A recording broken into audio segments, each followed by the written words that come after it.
Police commissionerate ಇದರ ಆಶ್ರಯದಲ್ಲಿ ಸಾರ್ವಜನಿಕರ ಕುಂದುಕೊರತೆ ಪರಿಹಾರ ಸಭೆಯ ಕಾರ್ಯಕ್ರಮಕ್ಕೆ ಆಗಮಿಸಿದಂತಹ ಮಂಗಳೂರು ನಗರ ಪೊಲೀಸ್ ಆಯುಕ್ತರಾದಂತಹ ಮಾನ್ಯ ಶ್ರೀ ಕುಲದೀಪ್ ಕುಮಾರ್ ಜೈನ್ IPS ಸಾಹೇಬರು ನಮ್ಮ ಜೊತೆಗಿದ್ದಾರೆ. ಇವರನ್ನು ಅತ್ಯಂತ ಆದರಣೀಯವಾಗಿ ಕಾರ್ಯಕ್ರಮಕ್ಕೆ ಬರಮಾಡಿಕೊಳ್ತಾ ಇದ್ದೇನೆ. ಹಾಗೆ ಮಂಗಳೂರು ನಗರ ದಕ್ಷಿಣ ಉಪವಿಭಾಗದ ಮಾನ್ಯ ಸಹಾಯಕ ಪೊಲೀಸ್ ಆಯುಕ್ತರಾದಂತಹ ಶ್ರೀಮತಿ ಧನ್ಯಾ ನಾಯ್ಕ್ ಮೇಡಮ್ ಕೂಡ ನಮ್ಮ ಜೊತೆಗಿದ್ದಾರೆ. ಅವರನ್ನು ಕೂಡ ವೇದಿಕೆಗೆ ಬರಮಾಡಿಕೊಳ್ತಾ ಇದ್ದೇನೆ. ಹಾಗೆ ಸಾರ್ವಜನಿಕರು ತಮ್ಮ ಕುಂದುಕೊರತೆ ಹೇಳುವ ಮೂಲಕ ಈ ಒಂದು ನಮ್ಮ ಕರೆಗೆ ಹೋಗೊಟ್ಟು ಅತ್ಯಂತ ಹೆಚ್ಚಿನ ಸಂಖ್ಯೆಯಲ್ಲಿ ಬಂದು ಸೇರಿದ್ದೀರಾ. ತಮ್ಮನ್ನು ಕೂಡ ಈ ಒಂದು ಕಾರ್ಯಕ್ರಮಕ್ಕೆ ಅತ್ಯಂತ ಆದರಣೀಯವಾಗಿ ಬರಮಾಡಿಕೊಳ್ತಾ ಇದ್ದೇನೆ. ಹಾಗೆ ಉಳ್ಳಾಲ ಠಾಣೆಯ ಎಲ್ಲ ಅಧಿಕಾರಿ ಮತ್ತು ಸಿಬ್ಬಂದಿ ವರ್ಗದವರು ಕೂಡ ಇದ್ದಾರೆ. ಎಲ್ಲರನ್ನೂ ಕೂಡ ಅತ್ಯಂತ ವಿನಯಪೂರ್ವಕವಾಗಿ ಕಾರ್ಯಕ್ರಮಕ್ಕೆ ಬರಮಾಡಿಕೊಳ್ಳುತ್ತಾ, ಭಾರತೀಯ ಸಂಸ್ಕೃತಿಯಲ್ಲಿ ಅತಿಥಿ ದೇವೋಭವ ಎಂಬ ಮಾತಿಗೆ ಅತ್ಯಂತ ಮಹತ್ವವಾದ ಅರ್ಥವಿದೆ. ಹಾಗೆ ಬಂದಂತಹ ಮಾನ್ಯರನ್ನು ಅತ್ಯಂತ ಸುಲಲಿತವಾಗಿ ಸ್ವಾಗತಿಸಲಿದ್ದಾರೆ ನಮ್ಮ ಠಾಣೆಯ ಪೊಲೀಸ್ ನಿರೀಕ್ಷಕರಾದಂತಹ ಶ್ರೀಯುತ ಸಂದೀಪ್ GS ಸರ್ ಇವರು. ಎಲ್ಲರಿಗೂ ನಮಸ್ಕಾರ. ಈ ಒಂದು ಕಾರ್ಯಕ್ರಮದ ಅದೇ ರೀತಿ ನಮ್ಮ ಠಾಣಾ ಎಲ್ಲ ಅಧಿಕಾರಿ ಸಿಬ್ಬಂದಿಗಳು ಆಗಮಿಸಿದ್ದೀರಿ. ನಿಮಗೂ ಕೂಡ ಸ್ವಾಗತವನ್ನು ಹೇಳ್ತಾ ನನ್ನ ಸ್ವಾಗತ ಭಾಷಣವನ್ನು ಮುಗಿಸ್ತೀನಿ. ನಮಸ್ತೆ. ಸರ್ವರನ್ನು ಅತ್ಯಂತ ಆತ್ಮೀಯವಾಗಿ ಸ್ವಾಗತಿಸಿದಂತಹ ಶ್ರೀಯುತ ಸಂದೀಪ್ GS ಸರ್ ಇವರಿಗೂ ಕೂಡ ಸ್ವಾಗತ ಸುಸ್ವಾಗತ. ಕಾರ್ಯಕ್ರಮವನ್ನು ಮುಂದುವರಿಸುತ್ತಾ, ಸಮುದಾಯ ಮತ್ತು ಪೊಲೀಸ್ ಇಲಾಖೆಯ ನಡುವಿನ ಅವಿನಾಭಾವ ಸಂಬಂಧವನ್ನು ಗಟ್ಟಿ ಮಾಡುವ ನಿಟ್ಟಿನಲ್ಲಿ ಮಾನ್ಯರ ಕನಸಿನ ಯೋಜನೆಯಂತೆ ಸಾರ್ವಜನಿಕರ ಕುಂದುಕೊರತೆ ಪರಿಹಾರ ಸಭೆಯನ್ನು ನಮ್ಮ ಠಾಣಾ ವ್ಯಾಪ್ತಿಯಲ್ಲಿ ಇಟ್ಟುಕೊಂಡಿದ್ದೇವೆ. ಈ ನಿಟ್ಟಿನಲ್ಲಿ ಎಲ್ಲ ಸಜ್ಜನ ಉಳ್ಳಾಲ ನಾಗರಿಕರು ಬಂದು ಈ ಒಂದು ಸಭೆಯಲ್ಲಿ ಹಾಜರಾಗಿದ್ದೀರಾ. ತಮ್ಮಲ್ಲಿರತಕ್ಕಂತಹ ಯಾವುದೇ ರೀತಿಯಾದಂತಹ ಕುಂದುಕೊರತೆಯನ್ನು ಹೇಳುವಂತಹ ಸುಸಮಯ, ಹಾಗೆ ಮಾನ್ಯರು ಕುಂದುಕೊರತೆಗಳನ್ನು ಸ್ವೀಕರಿಸುವಂತಹ ಸುಸಮಯದಲ್ಲಿದ್ದೇವೆ. ಆದ್ದರಿಂದ ಬಂದಂತಹ ಎಲ್ಲ ನಾಗರಿಕರು ಒಬ್ಬೊಬ್ಬರಾಗಿ ತಮ್ಮ ಹೆಸರು ಮತ್ತು ವಿಳಾಸದೊಂದಿಗೆ ತಮ್ಮ ಅಹವಾಲನ್ನು ತಿಳಿಸಬೇಕು ಅಂತ ಕೇಳಿಕೊಳ್ತಾ ಇದ್ದೇನೆ. ಅವರ ಪರಿಚಯ ಇವತ್ತೇ ಹಾಗಾಗಿ ಅವರ ಪರಿಚಯ ಮೊದಲು ನಮಗಾಗಲಿ. ಕಳೆದ 4 ತಿಂಗಳಾಯಿತು ಇಲ್ಲಿ ಪೊಲೀಸ್ ಆಯುಕ್ತರಾಗಿ ಕೆಲಸ ಮಾಡ್ತಾ ಇದ್ದೀನಿ. ಇದು ಹಿಂದೆ ಬ್ಯಾಂಗ್ಳೂರು ಸಿಟಿಯಲ್ಲಿ ಟ್ರಾಫಿಕ್ DCP ಆಗಿ ಕೆಲಸ ಮಾಡಿದ್ದೇನೆ, ಮತ್ತು CCBಯಲ್ಲಿ DCP ಆಗಿ ಕೆಲಸ ಮಾಡಿದ್ದೇನೆ, ಹಾಗೂ ಚಾಮರಾಜನಗರ ಮತ್ತು ಬಿಜಾಪುರ ಜಿಲ್ಲೆ SP ಆಗಿ ಕೆಲಸ ಮಾಡಿದ್ದೇನೆ.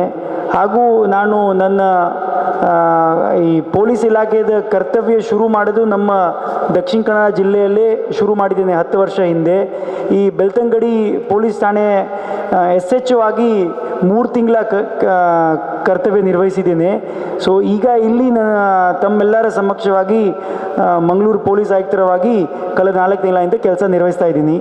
ತಾವು ದಯವಿಟ್ಟು ಈಗ ಈ ಒಂದು ಏನು ಗ್ರೀವೆನ್ಸಸ್ ಮೀಟಿಂಗ್ ಮಾಡಿದ್ದೀವಿ, ತಮ್ಮ ಸಲಹೆಗಳು ಇರ್ಬೋದು, ಸುझावಗಳು ಇರ್ಬೋದು, ಸಮಸ್ಯೆಗಳು ಇರ್ಬೋದು, ನಮ್ಮಲ್ಲಿ ತಾವು ಏನು ಅಪೇಕ್ಷೆ ಪಡ್ತಾ ಇದ್ದೀರಾ, ಏನು ಬದಲಾವಣೆಗಳು ಅಪೇಕ್ಷೆ ಪಡ್ತಾ ಇದ್ದೀರಾ, ಎಲ್ಲಗಳು ಸಂಕ್ಷಿಪ್ತವಾಗಿ ತಮ್ಮ ಹೆಸರು, ಮೊಬೈಲ್ ನಂಬರ್ ಜೊತೆಗೆ ಕೊಟ್ಟರೆ ನಾವು ಮುಂದಿನ ಬರೋ ದಿನದಲ್ಲಿ ಯಾವ ರೀತಿ ಅದಕ್ಕೆ ನಿರ್ವಹಿಸಬೇಕು, ಸರಿಪಡಿಸಬೇಕು ಅದಕ್ಕೆ ಕಾರ್ಯಕ್ರಮಗಳು ಇರ್ಬೋದು ಅಥವಾ ಕ್ರಮಗಳನ್ನು ಕೈಗೊಳ್ತೀವಿ ಮತ್ತು ತಮಗೆ ಅದ್ರ ಬಗ್ಗೆ ಮನವರಿಕೆಯನ್ನು ಮಾಡ್ತೀವಿ. ಸೊ ತಾವು ದಯವಿಟ್ಟು ಇದರಲ್ಲಿ ತಮ್ಮ ಸಮಸ್ಯೆಗಳನ್ನು ಅಥವಾ ಸುझावಗಳನ್ನು ನಮಗೆ ಹೇಳಬೇಕು ನಾ ಕೇಳ್ಕೊಳ್ತೀನಿ.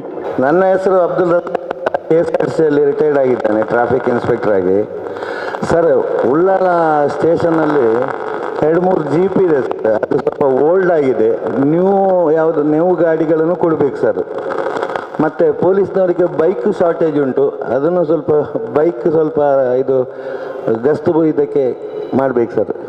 ಮತ್ತು ಈಗ ಉಳ್ಳಾಳ ಅಂದರೆ ತಾಲೂಕಾಗಿದೆ ಸರ್, ಅಧಿಕ ಜನಸಂಖ್ಯೆ ಇದೆ ಸರ್.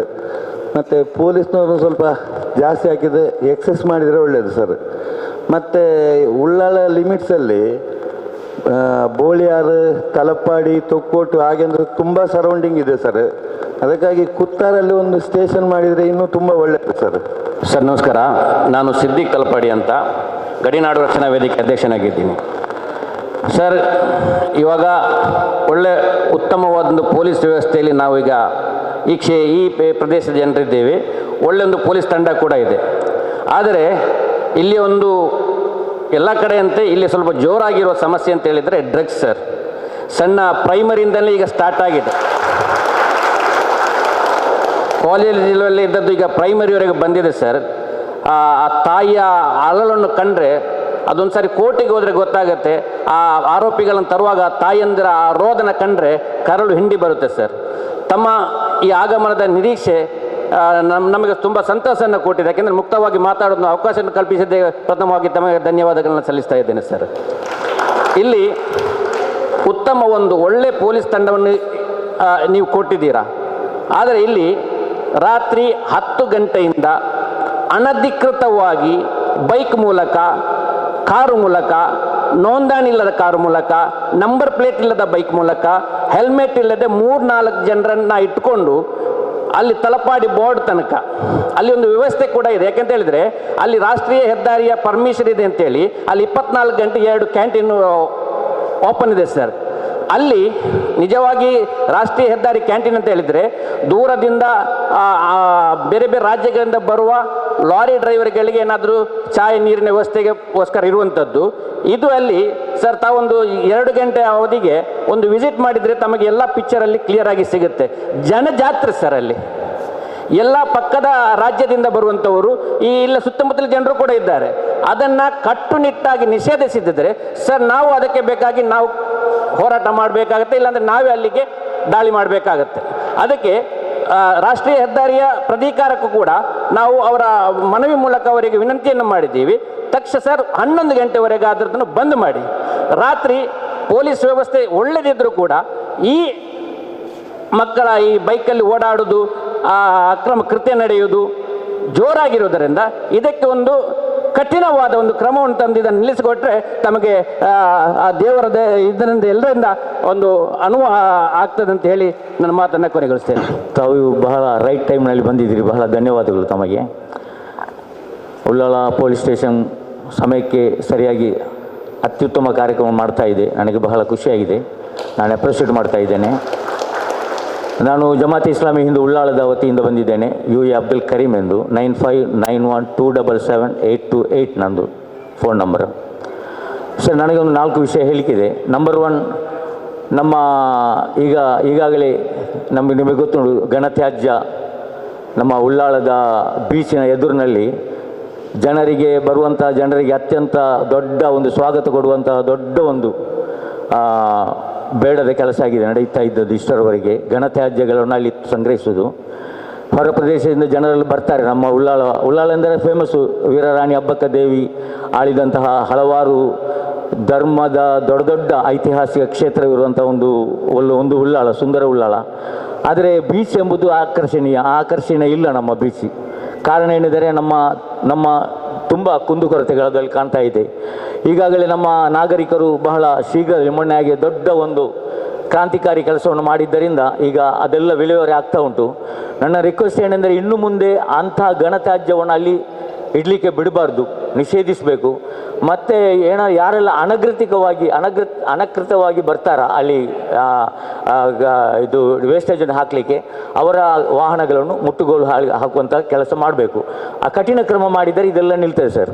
ಎರಡನೇದು, ಇನ್ನು ಮುಂದೆ ಯಾವುದೇ ಗಾರ್ಬೇಜನ್ನು ಅಲ್ಲಿ ಹಾಕುವಂತಹ ಪ್ರಮೇಯ ಬರಬಾರ್ದು. ಅಲ್ಲಿ ಯಾವಾಗಲೂ ಅತ್ಯುತ್ತಮವಾಗಿ ಜನರನ್ನು ಸ್ವಾಗತಿಸುವಂಥ ಪ್ರದೇಶ ಅದು. ಎಂಟ್ರೆನ್ಸ್ ಯಾವಾಗಲೂ ಅತ್ಯುತ್ತಮವಾಗಿರಬೇಕು. ಒಂದು ಒಳ್ಳೆಯ ಒಂದು ಹೂದೋಟ ಇಲ್ಲದ್ರೆ ಪಾರ್ಕಿಂಗ್ ವ್ಯವಸ್ಥೆ ಅಲ್ಲಿ ಮಾಡಬೇಕು. ಅದು ನಮ್ಮ ಇಲ್ಲಿಯ ಪ್ರೈವೇಟ್ ಏನಾದರೂ ಕಂಪನಿಯವರು ಒಂದು ವೇಳೆ ಇದು ಮಾಡಿದರೆ ಅವ್ರು ಮಾಡಿಸ್ತಾರೆ ಅವರ ಖರ್ಚಿನಲ್ಲಿ. ಭಾಳ ಈಸಿಯಾಗಿ ಮಾಡ್ಬೋದು, ಒಂದು ಆಕರ್ಷಣೀಯ ಎಂಟ್ರೆನ್ಸ್ ಮಾಡ್ಬೋದು. ಎರಡನೇದಾಗಿ ಸರ್, ನಮ್ಮದು ತೊಕ್ಕೊಟ್ಟು ಓವರ್ ಬ್ರಿಡ್ಜ್ ನೀವು ನೋಡಿರ್ಬೋದು. ಅತ್ಯಂತ ದೊಡ್ಡ ಒಂದು ಮ್ಯಾಗ್ನಿಫಿಷಿಯಂಟ್ ಒಂದು ರೋಡಲ್ಲಿ ಉಂಟು. ಸುಮಾರು 10-12 ಫೀಟ್ ರೋಡ್ನಲ್ಲಿ ತಲಪಾಡಿಯಿಂದ ತೊಕ್ಕೊಡಿಗೆ ಬರುವುದು, ಉಳ್ಳಾಳದಿಂದ ತೊಕ್ಕೊಡಿಗೆ ಬರುವುದು, ತೊಕ್ಕೊಟ್ಟಿನಿಂದ ಉಳ್ಳಾಲಕ್ಕೆ ಹೋಗುವುದು, ಮತ್ತು ಉಳ್ಳಾಳದಿಂದ ತೊಕ್ಕೊಡು, ಇಂತಹ ಒಂದು 4-5 ಇದು ವಾಹನಗಳು ಚಲಿಸ್ತಾ ಉಂಟು. ಅದು ಎಷ್ಟು ದೊಡ್ಡ ಡೇಂಜರ್ ಎಂದರೆ, ಒಂದು ವರ್ಷಕ್ಕೆ ಮುಂಚೆ ದೊಡ್ಡ ಒಂದು ಘಟನೆ ಆಯಿತು, ಒಂದು ಮರಣ ಕೂಡ ಆಗಿದೆ. ಈಗ ಹಾಗೆ ಇದೆ. ಅದನ್ನು ನಾವು ಬಹಳ ಕಟ್ಟುನಿಟ್ಟಾಗಿ ಆ ರೋಡನ್ನು ಸರಿಪಡಿಸುವಂತಹ, ಜನರಿಗೆ ಹೋಗುವಂಥ ಒಂದು ಫುಟ್ಪಾತ್ ಬೇಕು. ಅಲ್ಲಿ ಏನಿಲ್ಲ ಅಲ್ಲಿ ಸರ್, ಏನಿಲ್ಲ. ಮತ್ತು ತಲಪಾಡಿಯಿಂದ ಡೈರೆಕ್ಟ್ ಬರುವಂಥ ವಾಹನಗಳು ಕೂಡ ಇದೆ, ಹೈವೇಗೆ ಹೋಗುವಂಥ, ಫ್ಲೈಓವರ್ನಲ್ಲಿ ಹೋಗುವಂಥ ಇಂಥ ಒಂದು ಇದನ್ನು ಕೂಡ ನಾವು ಸರಿಪಡಿಸಬೇಕು. ಯಾಕೆಂದರೆ ಉಳ್ಳಾಳ ನಮ್ಮ ಉಳ್ಳಾಳ, ಅದಕ್ಕಾಗಿ ಸುರಕ್ಷಿತ ಉಳ್ಳಾಳ ಮಾಡಬೇಕೆಂಬುದು ನಮ್ಮೆಲ್ಲರ ಈ ಎಲ್ಲ ಸಂಘಟನೆಗಳ ಅದು ಇಚ್ಛೆ ಕೂಡ ಆಗಿದೆ ಸರ್. ಥರ್ಡ್, ನಾನೊಂದು ಬಹಳ ಕಳಕಳಿಯಿಂದ ನಿಮ್ಮಲ್ಲಿ ಭಾವಿಸ್ತೇನೆ. ಈಗ ನಮ್ಮ ಟ್ರಾಫಿಕ್ಸ್ ಎಲ್ಲ ನಿಲ್ಲಿಸ್ತಾರೆ ತೊಕ್ಕೊಟ್ಟು ಅವರ ಅಡಿಯಲ್ಲಿ. ಅಲ್ಲಿ ಹೆಚ್ಚಿನ ಅಡುಗೆದೇನೆಂದರೆ ಆ್ಯಕ್ಚುಲಿ ಟ್ರಾಫಿಕ್ ಇರುವುದು ಜನರ ಸುರಕ್ಷಿತ ಪ್ರಯಾಣಕ್ಕೆಲ್ಲ ಅವಕಾಶ ಮಾಡಿಕೊಡಲಿಕ್ಕೆ. ವಾಹನಗಳು ಏನು ಕಾನೂನು ಉಲ್ಲಂಘನೆ ಮಾಡ್ತಾರೆ, ಅವರನ್ನು ಹಿಡಿಬೇಕು, ಕಾನೂನು ಕ್ರಮ ಕೈಗೊಳ್ಳಬೇಕು, ಅದು ಯಾವುದೇ ಅದರಲ್ಲಿ ನಾವು ಎಕ್ಸಂಪ್ಷನ್ ಹೇಳೋದಿಲ್ಲ.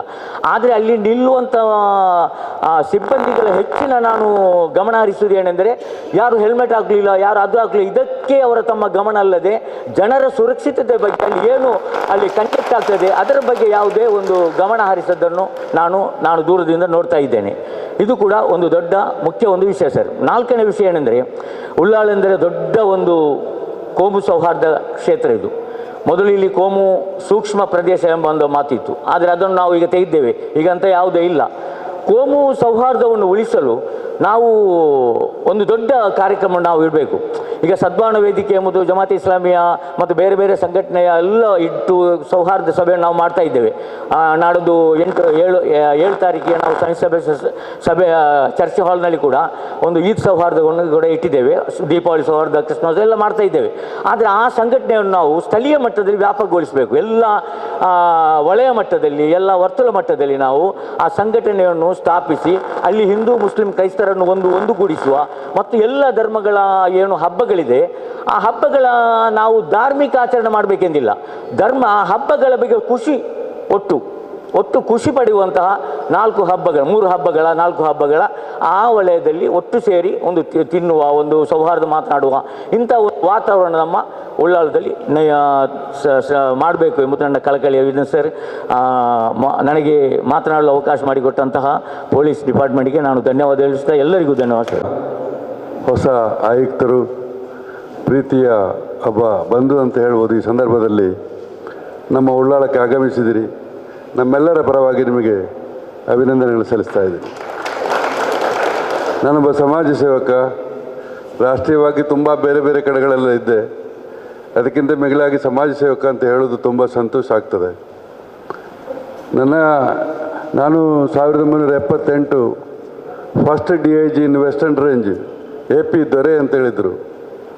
ಅವರ ಕಾಲದಿಂದ ಪೊಲೀಸ್ ಆಫೀಸರ್ಗಳೊಂದಿಗೆ ನಾನು ಸಂಬಂಧ ಇಟ್ಕೊಂಡಿದ್ದೆ. ಅವರೊಂದು ಒಳ್ಳೆಯ ಕಾರ್ಯಕ್ರಮ ತಂದಿದ್ದರು. ಆ ಸಮಯದಲ್ಲಿ ಜನಸಂಪರ್ಕ ಸಭೆ, ನಿಮ್ಮ ಪೊಲೀಸ್ ಬೋರ್ಡು ಮತ್ತು ಪ್ಯಾಂಟ್ ಹಾಕಲಿಕ್ಕೆಲ್ಲ ಒಂದು ಒಳ್ಳೆಯ ಕಾರ್ಯಕ್ರಮಗಳನ್ನು ಅವತ್ತು ಆ ಸಾಹೇಬರು ಮಾಡಿದರು. ಅವತ್ತು DG ಆಗಿ ರಿಟೈರ್ಡ್ ಆಗಿ ಹೋದರು. ಅಲ್ಲಿಂದ ನಂತರ ಇಲ್ಲಿ ಜನಸಂಪರ್ಕ ಸಭೆ ನಡೀತಾ ಇತ್ತು. ಕೆಲವೊಂದು ಸಮಯಗಳಲ್ಲಿ ಜನಸಂಪರ್ಕ ಸಭೆಯ ಕೊರತೆ ಆಯಿತು. ಅದು ಯಾಕೆ ಮಾಡಿದರು, ನಾನೊಂದು ಅವ್ರ ಹತ್ರ ಕೇಳಿದೆ, ಯಾಕೆ ಈ ಜನಸಂಪರ್ಕ ಜನರಿಗೆ ಮತ್ತು ಪೊಲೀಸರಿಗೆ ಸಂಬಂಧ ಯಾಕೆ ಕಲ್ಪಿಸ್ತೀರಿ ಅಂತೇಳಿ. ಆಗ ಅವರು ಹೇಳಿದ್ದು, ನಮ್ಮ ಪ್ರಾಬ್ಲಮ್ ಅಲ್ಲ, ಬ್ರಿಟಿಷರ ಕಾಲದಲ್ಲಿ ಪೊಲೀಸರು ಭಾಳ ದೌರ್ಜನ್ಯ ಮಾಡಿದರು. ಆ ದೌರ್ಜನ್ಯದಿಂದ ಜನರು ಬೇಸತ್ತು ಪೊಲೀಸರ ಹತ್ತಿರ ಬರ್ತಾ ಇರಲಿಲ್ಲ. ಅವರನ್ನು ಹತ್ತಿರ ಮಾಡಲಿಕ್ಕೋಸ್ಕರ ಜನಸಂಪರ್ಕ ಸಭೆ ಅಂತ. ಈ ರೀತಿಯಾಗಿ ನಾವು ಈಗ ಉಳ್ಳಾಳದಲ್ಲಿ ಮೊದಲುಗೊಂಡ ತುಂಬ ಕಷ್ಟಕರ ಸನ್ನಿವೇಶ ಏನಂತ ಹೇಳಿದ್ರೆ, ಇಲ್ಲಿಯ ಕೋಮು ಸೌಹಾರ್ದತೆ ಕಮ್ಮಿ ಆಗಿತ್ತು. 1969ರಿಂದ 2010 ತನಕ ಇಲ್ಲಿ ಭಾಳಷ್ಟು ಆಗಾಗ ಕಮ್ಯುನಲ್ ಮತ್ತೊಂದು ಎಲ್ಲ ಬಂದು ನಮ್ಮನ್ನು ತುಂಬ ನೋವುಪಡಿಸಿತ್ತು. ಯಾವುದೇ ಹಬ್ಬ ಹರಿದಿನಗಳಲ್ಲಿ ಸರಿಯಾದ ಹಬ್ಬ ಹರಿದಿನಗಳನ್ನು ನಡೆಸುವಂಥ ಯಾವುದೇ ಜಾತಿಗಳಿಗೆ ಆಗ್ತಿರಲಿಲ್ಲ. ಕಾರಣ ಈ ಕಮ್ಯುನಲಿಂದಾಗಿ. ಒಂದು ಆ ರೀತಿಯ ಪರಿಸ್ಥಿತಿ 10ರ ನಂತರ ಈಗ ಉಳ್ಳಾಳದಲ್ಲಿ ಯಾವುದೇ ಇಲ್ಲ. ಈಗ ಭಾಳಷ್ಟು ಆಫೀಸರ್ಗಳ ಇದ್ದೆ, ಅವರನ್ನು ಗುಣಗಾನ ಮಾಡ್ಬೋದು, ಹೊಗಳುವುದಿಲ್ಲ ನಾವು, ಯಾರನ್ನು ಹೊಗಳೋ ಅವಶ್ಯಕತೆ ನಮಗಿಲ್ಲ. ಆದರೆ ಗುಣಕ್ಕೆ ಮತ್ಸರಿಲ್ಲ ನೋಡಿ. ಇವಾಗ ಗೋಪಿಕೃಷ್ಣ ಬಂದಿದ್ದರು, ಭಾಳ ಸಮಾಧಾನದ ಮನುಷ್ಯ. ಅವರಿಂದ ನಂತರ ನಮ್ಮ ಸಂದೀಪರು ಬಂದರು. ಈ ನಂತರ ಒಂದು 4-5 ವರ್ಷದಲ್ಲಿ ಇಲ್ಲಿ ಭಾಳ ಒಂದು ಸಂತೋಷದಲ್ಲಿ ನಾವು ಜೀವನ ಮಾಡ್ತಾ ಇದ್ದೇವೆ. ಇದು ಅವರ ಎದುರಿನಿಂತವ್ರನ್ನು ಹೊಗಳುವುದಿಲ್ಲ, ಹೊಗಳೋ ಅವಶ್ಯಕತೆ ಇಲ್ಲ, ನಾವು ಯಾರನ್ನು ಹೊಗಳುವುದಿಲ್ಲ, ನಮ್ಮನ್ನು ಯಾರು ಹೊಗಳಬಾರದು. ಆ ರೀತಿಯ ಒಂದು ಜೀವನ ಮಾಡಿದವರು ನಾವು. ಇನ್ನೊಂದು ಕೊರತೆ ಏನಂತ ಹೇಳಿದ್ರೆ, ಅವತ್ತು ಈ ರೀತಿಯಲ್ಲಾಗಿ ಕಮ್ಯುನಲ್ ಸಂಭವ ನಡೆದಿದ್ದರು. ಈಗ ಆದಂಥ ಸಂಭವ ಏನಂತ ಹೇಳಿದ್ರೆ, ಈ ಉಳ್ಳಾಳ ಪೊಲೀಸ್ ಸರಹದ್ದಿನಲ್ಲಿ 4 ಮೆಡಿಕಲ್ ಕಾಲೇಜ್ ಬಂದಿದೆ. 4 ಮೆಡಿಕಲ್ ಕಾಲೇಜ್ ಇರೋದು ಉಳ್ಳಾಳ ಸರಹದ್ದಿನಲ್ಲೇ. ಇಲ್ಲಿ ಭಾಳಷ್ಟು ಗಾಂಜಾ ಮದ್ಯವ್ಯಸನಗಳಿಂದಾಗಿ ಭಾಳ ಪ್ರಾಬ್ಲಮ್ ಆಗ್ತಾ ಉಂಟು. ಇದರಲ್ಲಿ ಭಾಳ ಕಷ್ಟಪಡ್ತಾ ಇದ್ದಾರೆ ಆಫೀಸರ್ಗಳು. ಆದರೆ ಇದು ಎಲ್ಲಿಂದ ಹೇಗೆ ಆಗ್ತದೆ ಅಂತ ಹೇಳಲಿಕ್ಕಾಗೋದಿಲ್ಲ. ತಂದೆ ಮಗನಿಗೆ, ಮಗ ತಂದೆಯನ್ನು ನೋಡುವಂಥ ಪರಿಸ್ಥಿತಿಯಲ್ಲಿ ಇಲ್ಲ ಈಗ. ಇದು ಕ್ರಿಮಿನಲ್ಗಿಂತ ದೊಡ್ಡ ಸಂಭವ ನಡೀತಾ ಉಂಟು ಇಲ್ಲಿ. ಇದರಿಂದ ನಾವು ಕಂಡುಕೊಂಡಂಥ ಸತ್ಯ, ನಾವು ಉಳ್ಳಾಳ ಸರಹದ್ದು ಮಾತ್ರವಲ್ಲ, ದಕ್ಷಿಣ ಕನ್ನಡ ಜಿಲ್ಲೆ ಭಾಳ ಶಾಂತಿ ಸಮೃದ್ಧಿಯಲ್ಲಿ ನಡೀತಾ ಇತ್ತು. ಈ ಮೆಡಿಕಲ್ ಕಾಲೇಜ್ ಆಗಿದ್ದು ಭಾಳ ಸಂತೋಷವೇ. ಆದರೆ ಈ ಮೆಡಿಕಲ್ ಕಾಲೇಜ್ ಬಂದ ನಂತರ ಇದರ ಪ್ರಾಬ್ಲಮ್ಸ್ ಜಾಸ್ತಿ ಆಯಿತು. ಪರ ಊರಿನವರೆಲ್ಲ ಬರುವಂಥ ವ್ಯವಸ್ಥೆ ಆಯಿತು. ಇದಕ್ಕೆ ಅವಕಾಶ ಮಾಡಿಕೊಂಡಂಥ ಒಂದು ವ್ಯವಸ್ಥೆ ಆಯಿತು. ಆದ್ದರಿಂದ ಇದರ ಬಗ್ಗೆ ತುಂಬ ಗಮನ ಇಟ್ಟುಕೊಂಡು ನಾವು ಮಾಡಿದಾಗ ಜನರು ನೆಮ್ಮದಿಯಿಂದ ಬದುಕುವಂಥ ವ್ಯವಸ್ಥೆ ಆಗ್ಬೋದು. ನೀವು ಇಟ್ಟುಕೊಂಡ ಇವತ್ತಿನ ಕಾರ್ಯಕ್ರಮ ಭಾಳ ಸಂತೋಷ ಆಗಿದೆ ನಮಗೆ. ನೀವು ಬಂದು ಹೊಸಬರಲ್ಲೇ 4 ತಿಂಗಳಲ್ಲೇ ಇಂಥ ಒಂದು ವ್ಯವಸ್ಥೆಯನ್ನು ಬೇರೆ ಬೇರೆ ಸ್ಟೇಷನಲ್ಲೆಲ್ಲ ಮಾಡ್ಬೋದು ನೀವು. ಆದರೆ ಉಳ್ಳಾಳಕ್ಕೆ ಫಸ್ಟ್ ಬಂದಿದ್ದೀರಿ ನೀವು. ದೇವರು ನಿಮಗೆ ಆರೋಗ್ಯ ಕೊಡಲಿ, ಇನ್ನೂ ಸುಮಾರು ವರ್ಷ ನೀವು ಇಲ್ಲಿ ವ್ಯವಸ್ಥೆ ಕೊಡಲಿ ಅಂತೇಳಿ ನಾನು ಭಾವಿಸ್ತೇನೆ. ನಾನು ಅವಕಾಶ ಕೊಟ್ಟಂಥ ಉಳ್ಳಾಳ ಎಲ್ಲರಿಗೂ ನನ್ನ ಧನ್ಯವಾದಗಳನ್ನು ಕೊಡ್ತಾ ಇದ್ದೇನೆ. ಅವರಿಗೆ ಹಾಗೂ ಎಲ್ಲ ಡಿಪಾರ್ಟ್ಮೆಂಟ್ ಅವರಿಗೆ ನಮಸ್ತೆ. ಬಹುಶಃ ಈಗ ನಮ್ಮ ನಾಯಕರು ಹೇಳಿದಾಗೆ ನಮ್ಮ ಉಳ್ಳಾಲದಲ್ಲಿ ಈಗ ಕ್ರೈಮ್ ವಿಷಯದಲ್ಲಿ ಏನು ನಮಗೆ ಮಾತಾಡಲಿಕ್ಕಿಲ್ಲ. ಯಾಕೆಂದರೆ ಎಲ್ಲ ಆರಾಮವಾಗಿ ಫ್ರೀಯಾಗಿದೆ. ಉಳ್ಳಾಲ ಪೊಲೀಸ್ ಸ್ಟೇಷನ್ ಅವರಿಗೆಲ್ಲ ಡಿಪಾರ್ಟ್ಮೆಂಟ್ ಅವರಿಗೆ ನಾನು ಮೊದಲಾಗಿ ಅಭಿನಂದನೆ ಹೇಳ್ತಾ ಇದ್ದೇನೆ. ಎರಡನೇ ಪಾಯಿಂಟ್ ಏನಂದರೆ, ಇಲ್ಲಿ ಇರುವುದು ಸ್ವಲ್ಪ ಏನಾದಿದ್ರು ಅದವರು ಹಾಗೆ ಹೇಳಿದಾಗೆ ಡ್ರಗ್ಸ್ ವತಿಯಿಂದ ಸ್ವಲ್ಪ ಗಲಾಟೆ ನಡೆಯೋದು ಬಿಟ್ಟು ಊರಲ್ಲಿ ಬೇರೆ ಯಾವ ಜಾತಿಯಲ್ಲಿ ಕೂಡ ಯಾವ ಸಮಸ್ಯೆ ಇಲ್ಲ. ದೇವರ ದಯೆಯಿಂದ 10-15 ವರ್ಷದಲ್ಲಿ ಸ್ಪೆಷಲಾಗಿ ನಮ್ಮ ಉಳ್ಳಾಲ ಸರ್ಕಲ್ ಇನ್ಸ್ಪೆಕ್ಟರ್ ಬಂದ ಮೇಲೆ ಯಾವ ಇದರಲ್ಲಿ ಕೂಡ ಅವರನ್ನು ಕಾಂಪ್ರಮೈಸ್ ಮಾಡಿ ತಗೊಂಡು ಹೋಗ್ತಾರೆ. ಯಾವ ವಿಷಯದಲ್ಲಿ ಅವರಿಗೂ ಕೂಡ ನಾನು ಅಭಿನಂದನೆ ಹೇಳ್ತೇನೆ. ಸರ್, ನನ್ನ ವಿಷಯ ಅದಲ್ಲ. ನಂದು ಕಾನೂನು ಪರವಾಗಿ ಒಂದು ವಿಷಯ ಕೇಳಲಿಕ್ಕಿದೆ ಸರ್ ನಿಮ್ಮ ಹತ್ರ. ಈಗ ಯಾರಾದರೂ ಒಂದು ಬಂದು ಸುಳ್ಳು ಕೇಸ್ಗಳನ್ನು ಕೊಟ್ಟು ಕೇಸ್ ಮಾಡ್ತಾರೆ. ಕೇಸ್ ಮಾಡಲಿ, ನಿಮ್ಮ ರೂಲ್ಸಲ್ಲಿ ಆ ಕೇಸ್ ಮಾಡಬೇಕು ಅಂತೂ ಇದೆ, ಮಾಡಲೇಬೇಕು, FIR ಮಾಡಲೇಬೇಕು ಅಂತ. ಸೊ ನಾವು ಬಂದು ಅದನ್ನು ನಾವು ಮಾಡಿಲ್ಲ ಅಂತ ಇಂಕ್ವೈರಿ ಮಾಡಿ, ಇನ್ಸ್ಪೆಕ್ಟರ್ ಅವರು ಎಲ್ಲರೂ ಸೇರಿ ಇಂಕ್ವೈರಿ ಮಾಡಿ ನಾವು ಮಾಡಿಲ್ಲ ಅಂತ ಅವರು ನಮ್ಮನ್ನು ರಿಪೋರ್ಟ್ ತೆಗೆದ ಮೇಲೆ ಕೂಡ ಸೆಕೆಂಡ್ ಟೈಮ್ ಪಾಲಿಟಿಕ್ಸ್ ಅವರು ಬಂದು ಅದರ ಮೇಲೆ ಒತ್ತಡ ಹಾಕಿ ನಮ್ಮನ್ನು ಕೇಸ್ ಹಾಕಿಸ್ತಾರೆ ಸರ್. ಎಲ್ಲಿ ತನಕ ಅಂದರೆ ಕೇಸ್ ಅಂದರೆ, ಆ ಕೇಸಲ್ಲಿ ನಮ್ಮನ್ನೊಂದು ಅವರು ನಮ್ಮನ್ನು ಹಿಡಿದರೆ ನಾವು 15 ದಿವಸ ಬೇಲ್ ಕೂಡ ನಮಗಿಲ್ಲ, ಆ ಥರದ ಕೇಸ್ ಹಾಕಿಸ್ತಾರೆ. ಇದರಲ್ಲಿ ನಮಗೆ ಈಗ ಉಳ್ಳಾಲದ ಅಥವಾ ನಾ ಈಗ ಸಿಟಿ ಅಧ್ಯಕ್ಷರಾಗಿದ್ದೇನೆ, ಕಾಂಗ್ರೆಸ್ ದರ್ಗಾದ ಹೊರಗಿರುವ ಮಸೀದಿ ಅಧ್ಯಕ್ಷರು ನಾನಾಗಿದ್ದೇನೆ. ನಮಗೆ ನಮ್ಮನ್ನು ಪರಿಚಯ ಇದೆ, ನಾವು ಯಾರ ಹತ್ರ ಮಾತಾಡಿ ಇನ್ಫ್ಲುಯೆನ್ಸ್ ಮಾಡಿ ಅಥವಾ ನಾವು ನಮ್ಮ ಇನ್ಸ್ಪೆಕ್ಟರ್ ಏನಾದರೂ ಮಾತಾಡಿ ನಮಗೆ ಸರಿಯಾಗಿ ಮಾಡ್ಬೋದು. ಸೊ ಈ ಕೇಸಿನ ವಿಷಯದಲ್ಲಿ ಅವ್ರು ಮತ್ತೆ ಹೇಳ್ತಾರೆ, ನೀವು ನನ್ನ ಟೆನ್ಷನ್ ಮಾಡೋದು ಬೇಡದಲ್ಲ, ನಾವು ಸರಿ ಮಾಡ್ತೇವೆ, ನೀನು ಹೇಗೆ ಅಂತ ನಮಗೆ ಗೊತ್ತಿದೆ ಅಂತ ಹೇಳ್ತಾರೆ. ಇದರ ಮಧ್ಯದಲ್ಲಿ ಏನಾಗ್ತದೆ ಸರ್ ಗೊತ್ತಿಲ್ಲ, ಈ ಹೆಸರು ನಮ್ಮದು ಜಾಮೀನಿಲ್ಲದ ಒಬ್ಬ ಅಪರಾಧಿ ಅಂತ ಹೇಳೋದು. ಅದು ಉದಾಹರಣೆಗೆ ಇದು ನನ್ನ ವಿಷಯನೇ ನಾನು ಹೇಳೋದು ಸರ್. ಮೊನ್ನೆ ಎಲೆಕ್ಷನಲ್ಲಿ ನನ್ನನ್ನು ಸುಮ್ಮನೆ ಒಬ್ಬ ನಾನು ಕಿಡ್ನಾಪ್ ಮಾಡಿದೆ ಅಂತೇಳಿ ಇಲ್ಲಿ ಕೇಸ್ ಮಾಡಿ FIR ಮಾಡಿದರು. ದೊಡ್ಡ ಕೇಸ್ ಅಂದರೆ ನನ್ನ ಬೇಲೆ ಇಲ್ಲದ ಒಂದು ಕೇಸ್, ನೋನ್ ಬೇಲೆ ಕೇಸ್ ಅದು ನನ್ನನ್ನು ಹಾಕಿದರು.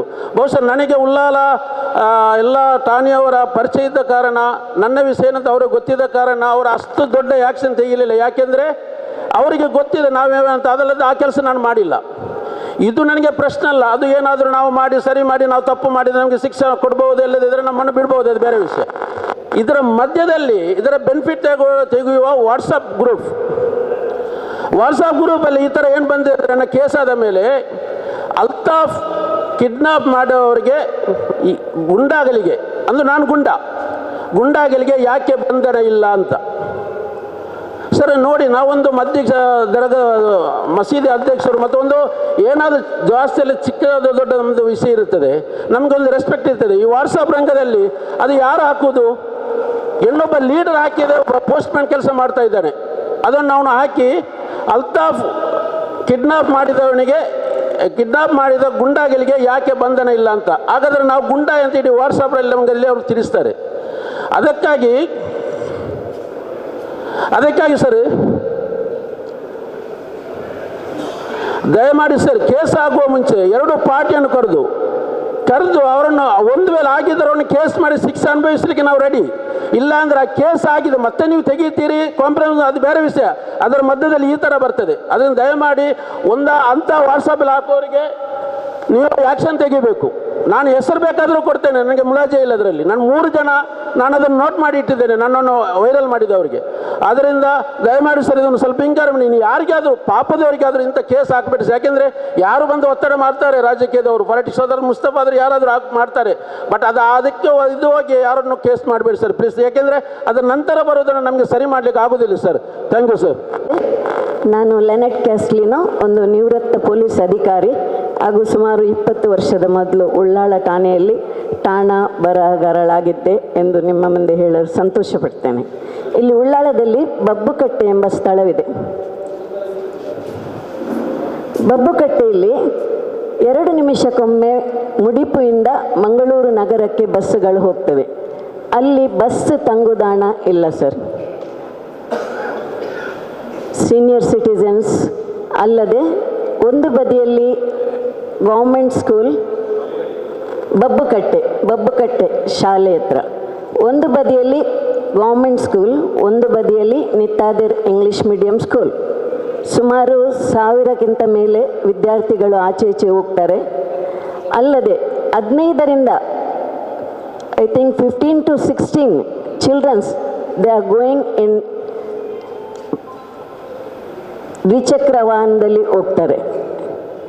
ಅವರಿಗೆ ಲೈಸೆನ್ಸ್ ಇಲ್ಲ, ಏನಿಲ್ಲ, ಅದು ಗೊತ್ತು, ಅವರಿಗೆ ಕೊಡಲಿಕ್ಕೆ ಆಗೋದಿಲ್ಲ ಆ ಏಜಿಗೆ. ಅದಕ್ಕೆ ನಮ್ಮದು ರಿಕ್ವೆಸ್ಟ್ ಏನಂದರೆ ಸೌತ್ ಇವರಿಗೆ PI ಟ್ರಾಫಿಕ್ಗೆ ಹೇಳಿ ಒಂದು ಅಲ್ಲಿ ನಿಗಾ ಇಡಬೇಕಂತ ಹೇಳ್ತಾ ಇದ್ದೇನೆ. ಅಲ್ಲದೆ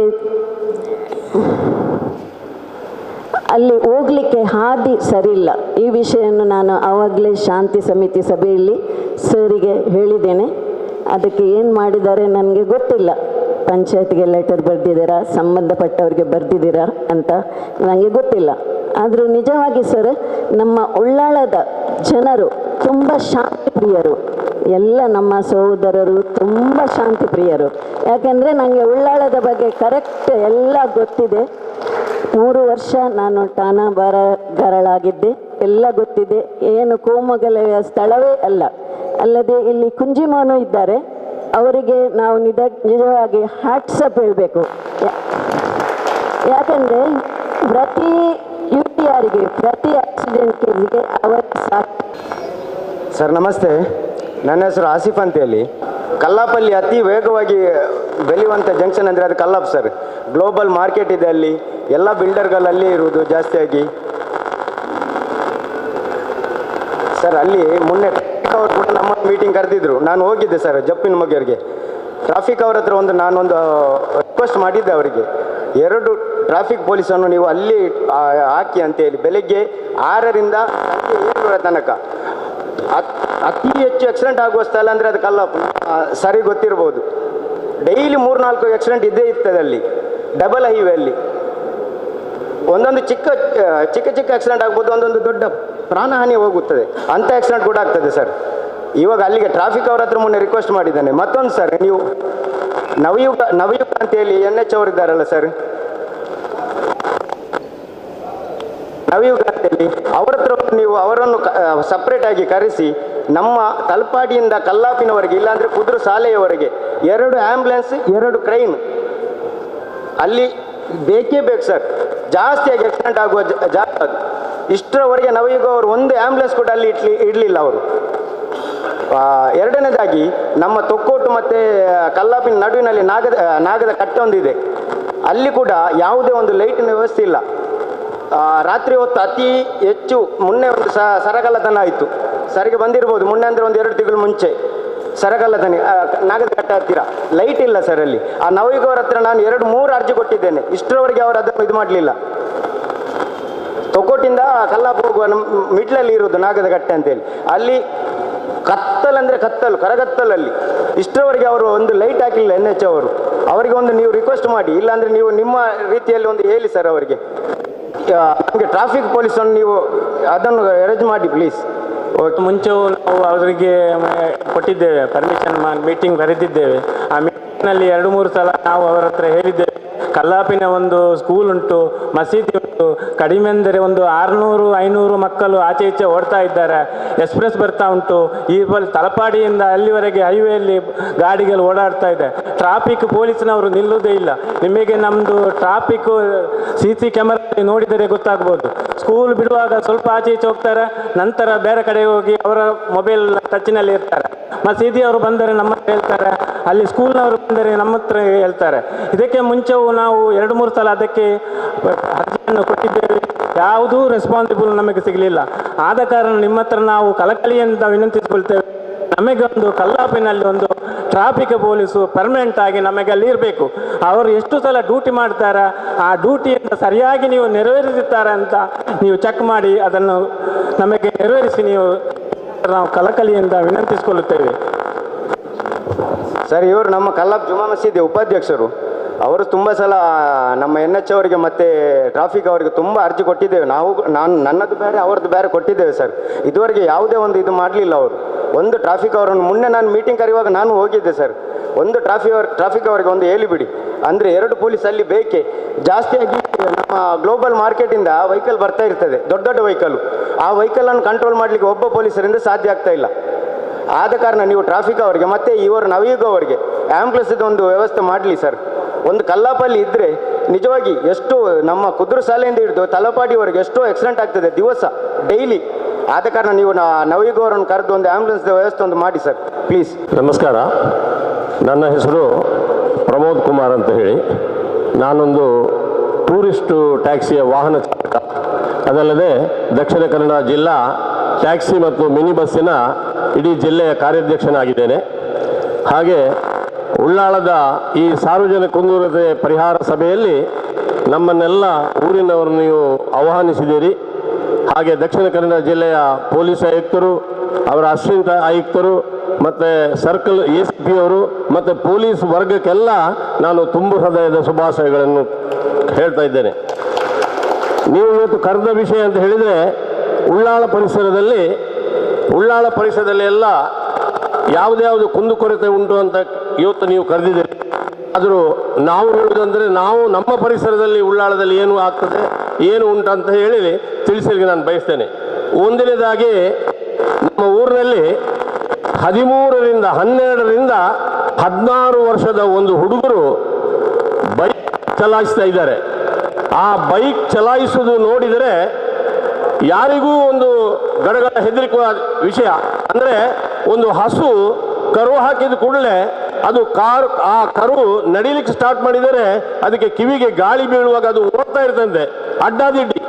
ಏನಂದರೆ ಎಲ್ಲ ಅದಕ್ಕೆ ಯಾವ ರಸ್ತೆ ಸಿಗ್ತದೆ ಆ ರಸ್ತೆ ಅದು ಮುಖ್ಯ. ಅದನ್ನು ಇಲ್ಲಿ ಉಳ್ಳಾಳದಲ್ಲಿ ನಿಲ್ಲಿಸಬೇಕು.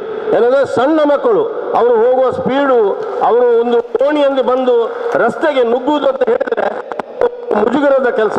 ಅದನ್ನು ದಯವಿಟ್ಟು ಇಲ್ಲಿ ಉಳ್ಳಾಳದಲ್ಲಿ ನಿಲ್ಲಿಸಬೇಕು. ಕಾರಣ ಅಂತ ಹೇಳಿದರೆ ಒಬ್ಬರು ಪೊಲೀಸ್ ಆಫೀಸರ್ ಇದ್ದರು ಇಲ್ಲಿ ASI ಆಗಿ.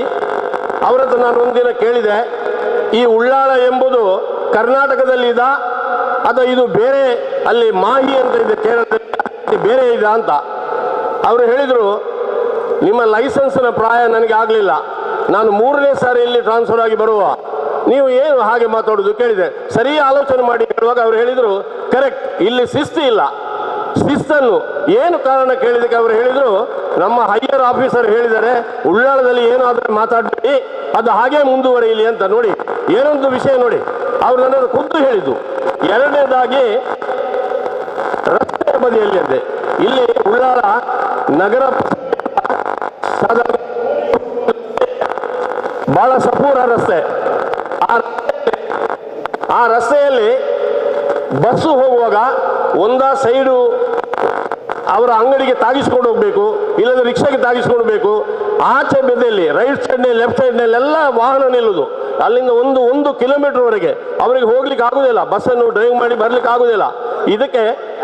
ಇದಕ್ಕೆ ಕೋಡಿ ನಮ್ಮ ಪ್ಯಾರಿಸ್ ಜಂಕ್ಷನ್ ಉಂಟಲ್ಲ, ಅಲ್ಲಿಂದ ಕೋಡಿಯವರೆಗೆ ಕೆಲವು ಕಡೆ ಅದು ರೀತಿಯ ಒಂದು ರಸ್ತೆ ಅದು. ಅದಕ್ಕೆ ಒಂದು 8 ವರ್ಷಕ್ಕಿಂತ ಮೊದಲು ಒಬ್ಬರು ಆಫೀಸರ್ ಸಬ್ ಇನ್ಸ್ಪೆಕ್ಟರ್ ಬಂದವರು ನಮ್ಮ ಹತ್ರ ಎಲ್ಲ ಪಂಚಾಯತಿಗೆ ಮಾಡಿ ಅವರು ಒಂದೇ ಕಡೆಯಲ್ಲಿ ಸೋಮವಾರ ಮಂಗಳವಾರ ಬುಧವಾರ ಒಂದು ಕಡೆಯಲ್ಲಿ, ಬುಧವಾರ ಗುರುವಾರ ಶುಕ್ರವಾರ ಶನಿವಾರ ಒಂದು ಕಡೆಯಲ್ಲಿ ಅಂತ ಹೇಳಿ ಬೋರ್ಡ್ ಹಾಕಿಸಿದ್ರು.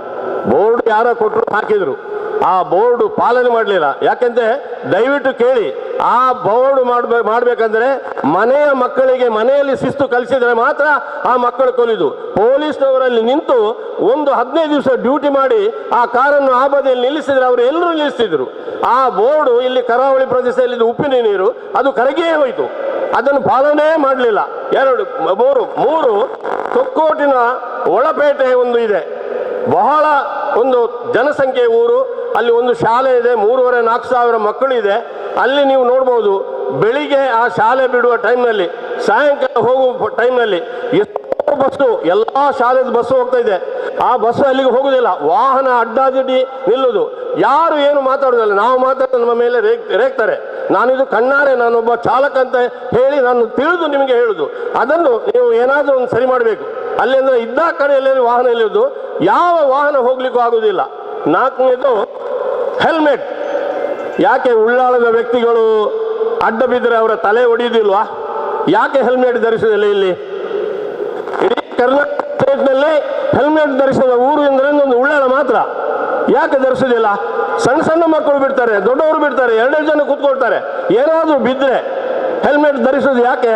ದೇಶದಲ್ಲಿ ಎಷ್ಟೋ ಆಕ್ಸಿಡೆಂಟ್ ಆಗುವಾಗ ಅದು ಯಾವ ಇದರಲ್ಲಿ ಮರಣಪಟ್ಟ ಅಂತ ಹೇಳಿದರೆ ತಲೆಗೆ ಬಿದ್ದ ಪೆಟ್ಟಿನಲ್ಲಿ ಸಾಯ್ತಾರೆ ಅಂತೇಳಿ ಹೆಲ್ಮೆಟ್ ಧರಿಸಿದ್ದು. ಅದು ಹೆಲ್ಮೆಟ್ ಸರಿ ಉಪಯೋಗ ಮಾಡುವುದಿಲ್ಲ. 5ನೇ ಸಿಟಿ ಬಸ್ ಸ್ಟ್ಯಾಂಡ್ ಇದೆ ನಗರ ಬಸ್ಸಿನಲ್ಲಿ. ಅವರಿಗೆ ಒಂದು ಬಸ್ಸು ಬಂದು ಹೀಗೆ ತಿರುಗಲಿಕ್ಕೆ ಅವಕಾಶ ಕೊಟ್ಟಿದ್ದಾರೆ. ಅಲ್ಲಿ ಕೆಲವು ವಾಹನ ಎಲ್ಲ ನಿಂತದ್ರಿಂದ ಅದು ತಿರುಗಿಸಲಿಕ್ಕೆ ಆಗುದಿಲ್ಲ. ಅವ್ರು ಏನು ಮಾಡ್ತಾರೆ ಗೊತ್ತುಂಟಾ?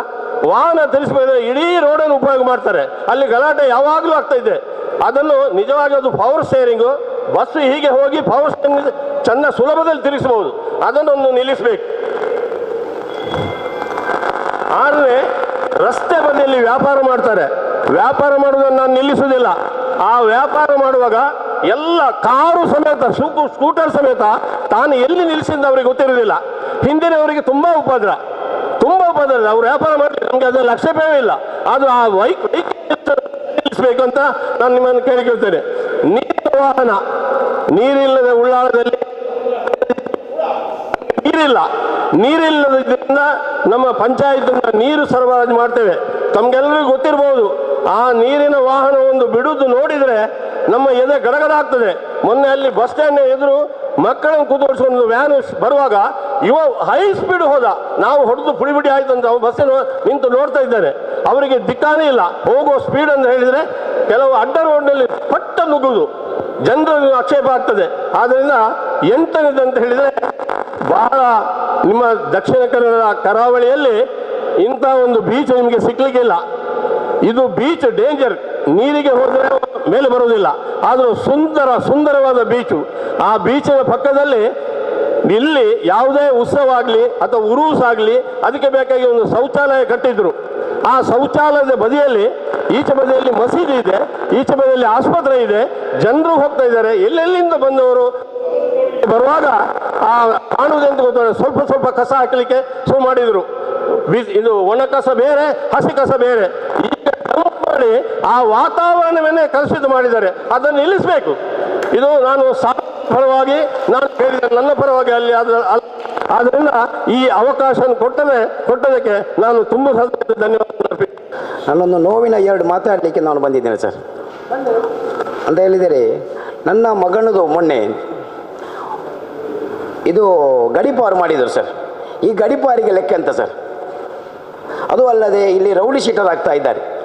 ಈ ರೌಡಿ ಶೀಟರ್ಗೆ ಲೆಕ್ಕ ಹೇಗೆ? ಯಾವುದಾದ್ರೂ 1 ಕೇಸ್ ಇದ್ದರೆ, 2 ಕೇಸ್ ಇದ್ದರೆ ರೌಡಿ ಶೀಟರ್. ಈ ದನದ ಕೇಸು ಇವನಿಗೆ, ನನ್ನ ಮಗ ಸುಲ್ಪಾನಿಗೆ ದನದ ಕೇಸ್ ಅಂತೇಳಿ ಅವನು ದನ ಕದ್ದದ್ದು ಅಲ್ಲ, ಏನು ಮಾಡಿದವರು ಗೋಶಾಲೆಯಲ್ಲಿ ಕದ್ದವರು ಬೇರೆ, ಇವನ ಮೇಲೆ ಫಿಕ್ಸ್ ಮಾಡಿ ಅಶೋಕ್ ಅಂತ ಹೇಳಿದವರು ಫಿಕ್ಸ್ ಮಾಡಿ ಹೋಗಿದ್ದಾರೆ ಕೊಣಾಜದಲ್ಲಿ. ಮತ್ತೆ ಅವರು ಕಂಕನಾಡಿಗೆ ಟ್ರಾನ್ಸ್ಫರ್ ಆಗ್ತಾರೆ. ಅಲ್ಲಿ ಅದಕ್ಕಿಂತ ಮುಂಚೆ ಕದ್ದ ಕೇಸು ಅದು ಕೂಡ ಇವರಿಗೆ ಫಿಕ್ಸ್ ಮಾಡ್ತಾರೆ. ಫಿಕ್ಸ್ ಮಾಡಿದರೆ ಇವರು ಫಿಕ್ಸ್ ಮಾಡಿ ಹೋಗ್ತಾರೆ, ಅವರು ಜೈಲಿಗೆ ಹೋಗ್ತಾರೆ, ಜೈಲಿಂದ ಹೊರಗೆ ಬರ್ತಾರೆ. ಆದರೆ ನಮಗೆ ಎಷ್ಟು ಖರ್ಚಾಗ್ತದೆ ಅಂತ ಹೇಳಿ ಅದು ಯಾರಿಗೂ ಗೊತ್ತಿಲ್ಲ. ವಿದ್ಯಾರ್ಥಿಗಳು ಸಾಮಾಜಿಕ ಜಾಲತಾಣವಾದ ವಾಟ್ಸಪ್, ಫೇಸ್ಬುಕ್ ಇನ್ನಿತರ ಜಾಲತಾಣಗಳ ಮೂಲಕ ಮಾದಕ ವ್ಯಸನಿಗಳಾಗುತ್ತಿದ್ದಾರೆ. ಅದು ಉಳ್ಳಾಳದಲ್ಲಿ ಏನು ಕಮ್ಮಿ ಇಲ್ಲ. ತಮ್ಮಲ್ಲಿ ವಿನಂತಿ ಏನೆಂದರೆ, ಶಾಲಾ ಕಾಲೇಜುಗಳಲ್ಲಿ ಮಾದಕ ವ್ಯಸನದ ಬಗ್ಗೆ ಜಾಗೃತಿ ಮೂಡಿಸುವಂತಹ ಕಾರ್ಯಕ್ರಮಗಳನ್ನು ಇಲ್ಲಿನ ಸ್ಥಳೀಯ ಸಂಘ ಸಂಸ್ಥೆಗಳ ಒಂದಿಗೆ ಕೈಜೋಡಿಸಿ ಒಂದು ಸಂಪನ್ಮೂಲ ವ್ಯಕ್ತಿಗಳನ್ನು ಆಯೋಜಿಸಿ ಜಾಗೃತಿ ಮೂಡಿಸುವಂತಹ ಕಾರ್ಯವನ್ನು ಕೈಗೊಳ್ಳಬೇಕು. ಎರಡನೆಯದ್ದು, ಉಳ್ಳಾಳದ ಸಮುದ್ರ ಕಿನಾರೆಯು ಪ್ರವಾಸಿ ತಾಣಿಗಳಿಗೆ ಬಹಳ ಆಕರ್ಷಕವಾದ ತಾಣ. ಇಲ್ಲಿ ಆಗಮಿಸುವಂತಹ ಪ್ರವಾಸಿಗಳಿಗೆ ಸ್ವಾಗತ ಕೋರಲಿಕ್ಕೋಸ್ಕರ ಈಗಷ್ಟೇ ಉಳ್ಳಾಳದ ದಾರಿಗಳನ್ನು ಅಗಲೀಕರಿಸಿ ದಾರಿದೀಪಗಳನ್ನು ಅಳವಡಿಸಿ ಅಲಂಕರಿಸಿದಂತಹ ರಸ್ತೆಯ ಬದಿಯಲ್ಲಿ ಅಕ್ರಮವಾಗಿ ಮರಳು ಸಾಗಾಟ ನಡೆಸುತ್ತಿದ್ದಂತಹ ವಾಹನಗಳನ್ನು ಗಣಿ ಇಲಾಖೆ ಹಾಗೂ ಭೂವಿಜ್ಞಾನ ಇದರ ಸಹಯೋಗದೊಂದಿಗೆ ಪೊಲೀಸ್ ಇಲಾಖೆಯು ಮುಟ್ಟುಗೋಲು ಹಾಕಿ ಉಳ್ಳಾಳದ ರಾಜ್ಯ ರಸ್ತೆಯಾದ ಅಬ್ಬಕ್ಕರಾಣಿಯ ಕಾಲಬುಡದಲ್ಲಿ ನಿಲ್ಲಿಸಿದೆ. ಇದು ಉಳ್ಳಾಳಕ್ಕೆ ಸ್ವಾಗತ ಕೋರಲು ನಿಲ್ಲಿಸಿದೆಯಾ ಎಂದು ಅರ್ಥವಾಗುತ್ತಿಲ್ಲ ಸರ್. ಉಳ್ಳಾಳದ ಮಾದಕ ದ್ರವ್ಯ ವ್ಯಸನಿಗಳು ಹಾಗೂ ಇತರ ದಾಳಿಗಳನ್ನು ನಡೆಸಲಿಕ್ಕೋಸ್ಕರ ಅಡುಗುದಾನವೂ ಆಗಬಹುದು. ಇಕ್ಕೆಲೆಗಳಲ್ಲಿ 2 ಶಾಲೆಗಳು ಇವೆ. ಬೆಳಗಿನ ವಾಯು ವಿಹಾರಕ್ಕಾಗಿ ಇಲ್ಲಿ ವಾಕಿಂಗು ಜನ ಹೋಗ್ತಾರೆ. ಇಕ್ಕೆಲೆಗಳಲ್ಲಿ ನಿಲ್ಲಿಸಿದಂತಹ ಈ ವಾಹನಗಳನ್ನು ತಕ್ಷಣವೇ ಇಲ್ಲಿಂದ ಬೇರೆ ಕಡೆ ಅದರ ಪೊಲೀಸ್ ಇಲಾಖೆ ಅಥವಾ ಭೂವಿಜ್ಞಾನ ಗಣಿ ಇಲಾಖೆಯ ಯಾರ್ಡ್ಗಳಿಗೆ ಶಿಫ್ಟ್ ಮಾಡಬೇಕಂತ ನಾನು ಸಾರ್ವಜನಿಕರಾಗಿ ವಿನಂತಿಸಿಕೊಳ್ತಿದ್ದೇನೆ.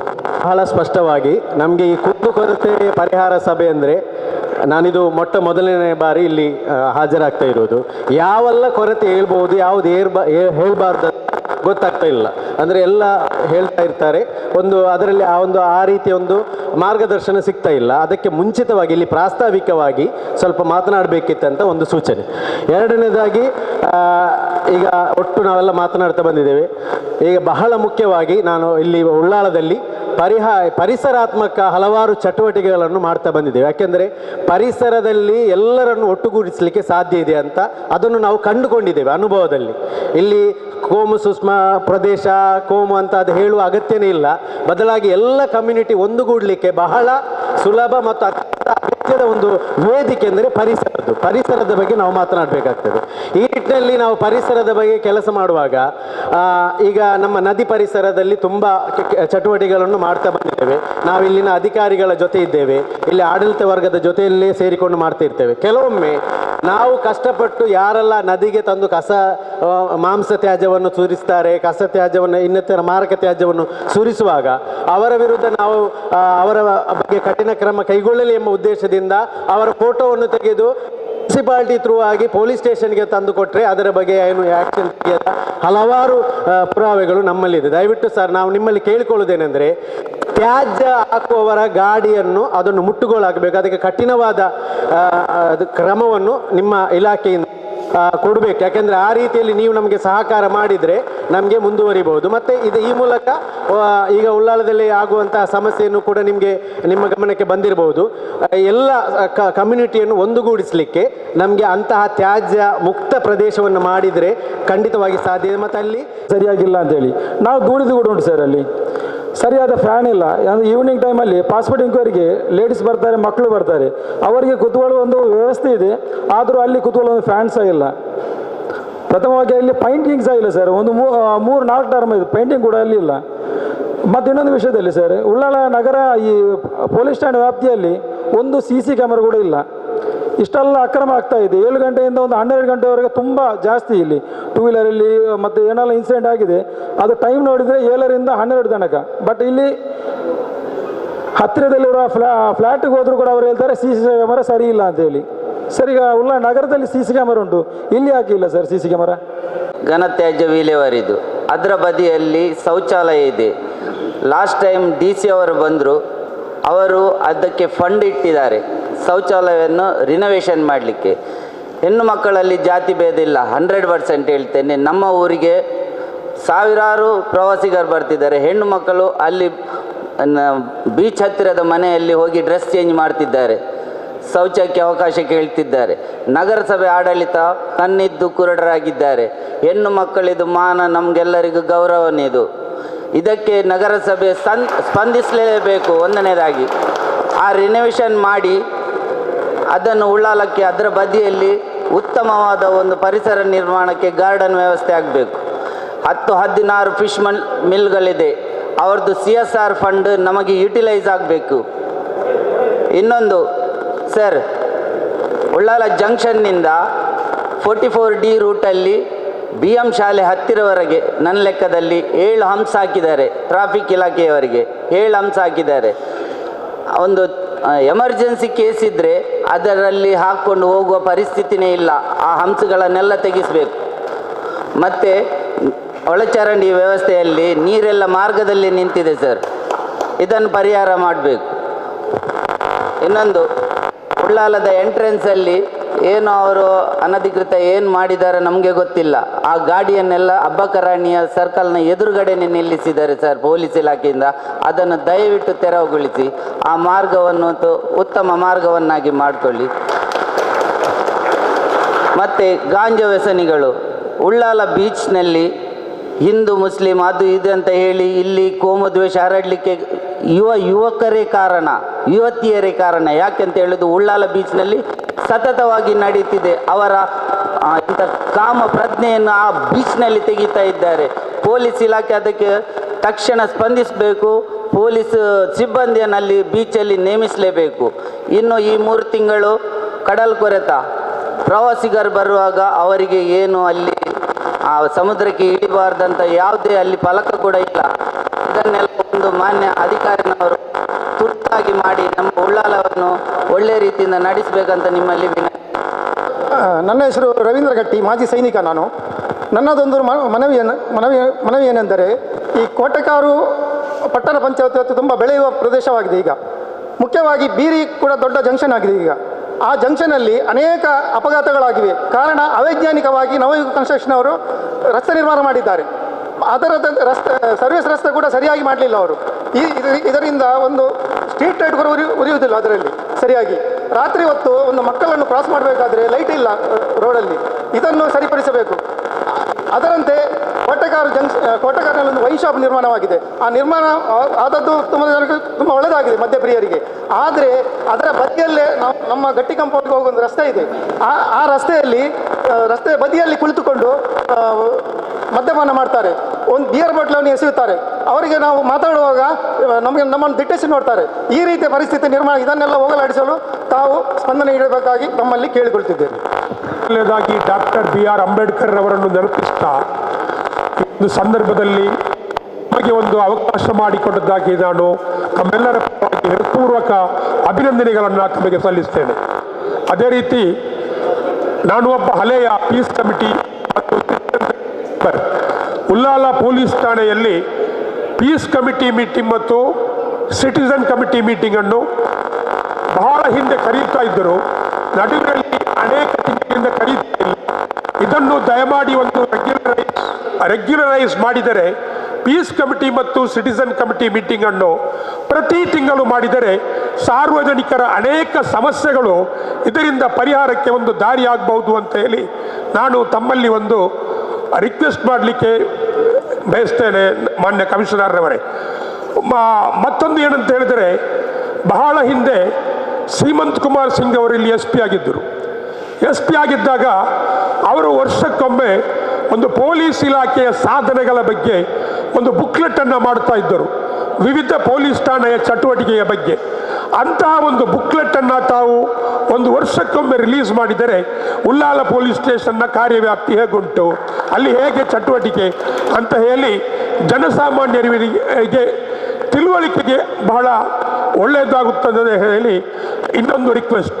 ಮತ್ತೊಂದು, ಒಬ್ಬ ಹುಡುಗ ಅಪರಾಧದಲ್ಲಿ ಬೀಳ್ತಾನೆ. ಅಪರಾಧದಲ್ಲಿ ಬಿದ್ದು ಅವನ ಮೇಲೆ ಪೊಲೀಸ್ ಕೇಸ್ ಆಗ್ತದೆ. ಅವ ಪೊಲೀಸ್ ಕೇಸ್ ಆಗಿ ಏನೋ ಆಗಿ ಅವನಿಗೆ ಸಜ್ಜಾಗುತ್ತದೆ, ಜೈಲಿಗೆ ಹೋಗ್ತಾನೆ, ಬರ್ತಾನೆ. ಮತ್ತು ಅವ ತನ್ನ ಜೀವನವನ್ನು ಬದಲಾವಣೆ ಮಾಡಲಿಕ್ಕೆ ಇಚ್ಛೆ ಪಡ್ತಾನೆ. ಅಂಥವರಿಗೆ ದಯಮಾಡಿ ಪೊಲೀಸ್ ಇಲಾಖೆಯಲ್ಲಿ ಪರಿವರ್ತನೆ ಮಾಡುವಂಥ ಯುವಕರಿಗೆ ಹೆಚ್ಚೆಚ್ಚು ಅವಕಾಶವನ್ನು ಮಾಡಿಕೊಟ್ಟು ಅವರ ಒಂದು ಜೀವನವನ್ನು ಮುಂದೆ ಕೊಂಡು ಹೋಗಲಿಕ್ಕೆ ಅಧಿಕಾರಿಗಳು ಸಹಕರಿಸಬೇಕಾಗಿ ಕಮಿಷನರ್ ಹತ್ರ ನಾನು ಒಂದು ಇಲ್ಲಿಯ ಯುವ ಸಮಾಜದ ಪರವಾಗಿ ನಾನು ಕೇಳಿಕೊಳ್ಳುತ್ತೇನೆ. ಮತ್ತು ಉಳ್ಳಾಲದಲ್ಲಿ ಅನೇಕ ಯುವಕ ಸಂಘ ಸಂಸ್ಥೆಗಳು ಇಲ್ಲಿ ಇದೆ, ಅವರನ್ನು ಕೂಡ ಹೀಗೆ ಕರೆದು ಈ ಮದ್ಯ ವ್ಯಸನದ ಬಗ್ಗೆ, ಡ್ರಗ್ಸ್ನ ಬಗ್ಗೆ ಒಂದು ತಿಳುವಳಿಕೆ ಒಂದು ಮೀಟಿಂಗನ್ನು ಮೊದಲು ನಾವು effective meeting to the society ಅಂತ ಹೇಳಿ, ಮತ್ತು ನಾಡ್ದು 29ನೇ ತಾರೀಕಿಗೆ ಬಕ್ರೀದ್ ಹಬ್ಬ ಉಂಟು, ಅದು ಒಂದು ಶಾಂತ ರೀತಿಯಲ್ಲಿ, ಇಲ್ಲಿ ಸಾಮರಸ್ಯಕ್ಕೆ ಈಗ ಏನು ಕೊರತೆ ಇಲ್ಲ. ಬಹಳ ಹಿಂದೆ ಸೂಕ್ಷ್ಮ ಪ್ರದೇಶ ಅಂತ ಇದ್ದರೂ ಕೂಡ ಈಗ ಎಲ್ಲ ಸಾರ್ವಜನಿಕರು ಯುವಕರು ಬಹಳಷ್ಟು ಬದಲಾವಣೆ ಆಗಿದ್ದಾರೆ, ವಿದ್ಯಾವಂತರಾಗಿದ್ದಾರೆ. ಅವರೆಲ್ಲರೂ ಈಗ ಒಂದೇ ಪ್ಲಾಟ್ಫಾರ್ಮಲ್ಲಿ ಬಂದು ನಿಂತು ನಮ್ಮ ಹಬ್ಬಗಳಿಗೆ ಸಾಮರಸ್ಯ ಇದ್ದರೆ ಪೊಲೀಸ್ ಅಧಿಕಾರಿಗಳು ಒಂದೇ ವೇದಿಕೆಯಲ್ಲಿ ಹೋಗುವ ಹಾಗೆ ಇರಲಿ. ತಾವು ಇಂತಹ ಸಭೆಗಳನ್ನು ಮತ್ತು ಅಳವಡಿಸಿ ಪೊಲೀಸ್ ಇಲಾಖೆ ತಮ್ಮ ಅಧೀನದಲ್ಲಿ ಒಳ್ಳೆಯ ಹೆಸರುವಾಸಿಯಾಗಲಿ. ಜೈ ಹಿಂದ್, ಜೈ ಕರ್ನಾಟಕ. ನಮ್ಮ ಬಕ್ರೀದ್ ಹಬ್ಬದ ವಿಷಯವನ್ನು ಹೇಳಿದರು. ಇಲ್ಲಿ ಒಂದು ಪೊಲೀಸ್ ಅನೈತಿಗಿರಿ ಮಾಡದ ರೀತಿಯಲ್ಲಿ ತಾವೊಂದು ಕ್ರಮವನ್ನು ಕೈಗೊಳ್ಳಲಿ ಅಂತ ತಮ್ಮಲ್ಲಿ ವಿನಂತಿಸ್ತಾ ಇದ್ದೇನೆ.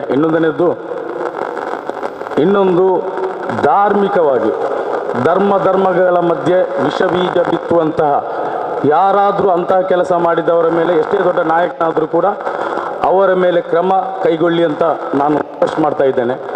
ಮೂರನೇದಾಗಿ, ಒಬ್ಬ ಅಪರಾಧ ಮಾಡಿದ ಒಬ್ಬ ವ್ಯಕ್ತಿ, ಯಾರಾದರೆ ಒಬ್ಬ ಯುವಕ ಅಪರಾಧ ಮಾಡಿದ ನಂತರ ಜೈಲಿಗೆ ಹೋಗಿ ಪುನಃ ಬಂದು ಆತ ಪುನಃ ಕೂಡ ಅಪರಾಧ ಮಾಡ್ತಾನೆ. ಇದಕ್ಕಿರುವ ಕಾರಣವೇನು ಅಂದರೆ ಜೈಲಲ್ಲಿ ಅಂಥ ಸ್ಪೆಷಾಲಿಟಿ ಇದೆಯಾ?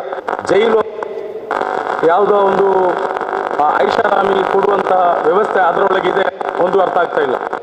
ಅಂತ ಹೇಳಿದರೆ ಒಬ್ಬ ಶಿಕ್ಷೆಯನ್ನು ಕಂಡು ಅವನು ಭಯಪಟ್ಟು ಇನ್ನೂ ಅಪರಾಧ ಮಾಡದ ರೀತಿಯಲ್ಲಿ ಅವನು ಇರಬೇಕು ವಿನಃ ಇಲ್ಲಿ ಏನಾಗ್ತಾ ಇದೆ, ಒಬ್ಬ ಅಪರಾಧ ಮಾಡಿದ ಮೇಲೆ ಪುನಃ ಕೇಸ್ ಆಗ್ತಾ ಇದೆ, ಪುನಃ ಅಪರಾಧ ಮಾಡ್ತಾ ಇದ್ದಾನೆ, ಕೊಲೆ ಮಾಡ್ತಾ ಇದ್ದಾನೆ, ಇನ್ನಿತರ ಚಟುವಟಿಕೆ ಮಾಡ್ತಾ ಇದ್ದಾನೆ. ಇದರ ಬಗ್ಗೆ ಗಮನ ಹರಿಸಿ ಅದರ ಬಗ್ಗೆ ತಾವು ಕೂಲಂಕುಷವಾಗಿ ಚರ್ಚಿಸಿ ನಮ್ಮ ಮುಂದಿಡಬೇಕು.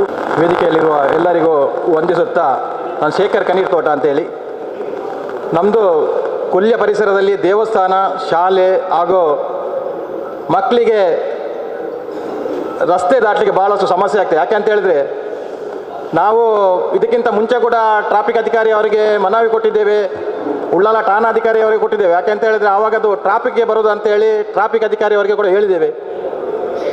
ಈಗ ಸಮಸ್ಯೆ ಅಂತ ಹೇಳಿದರೆ ಟ್ರಾಫಿಕ್ ಅಧಿಕಾರಿ ಅವರು ಹೇಳ್ತಾರೆ ನಮಗೆ ಅಲ್ಲಿ ಸಿಬ್ಬಂದಿಗಳ ಕೊರತೆ ಇದೆ ಅಂತೇಳಿ. ದಯಮಾಡಿ, ಯಾಕೆ ಅಂತ ಹೇಳಿದರೆ ಅಲ್ಲಿ ದೇವಸ್ಥಾನ ಶಾಲೆಗೆ ಹೋಗುವ ಮಕ್ಕಳು ಬೆಳಿಗ್ಗೆ ಕಡಿಮೆ ಪಕ್ಷ 1,000 ಆಚೆ ದಾಟ್ತಾರೆ. ಅದಕ್ಕೊಂದು ಏನಾದರೂ ವ್ಯವಸ್ಥೆ ಮಾಡಬೇಕು. ಅದೇ ರೀತಿ ನಮ್ಮಲ್ಲಿ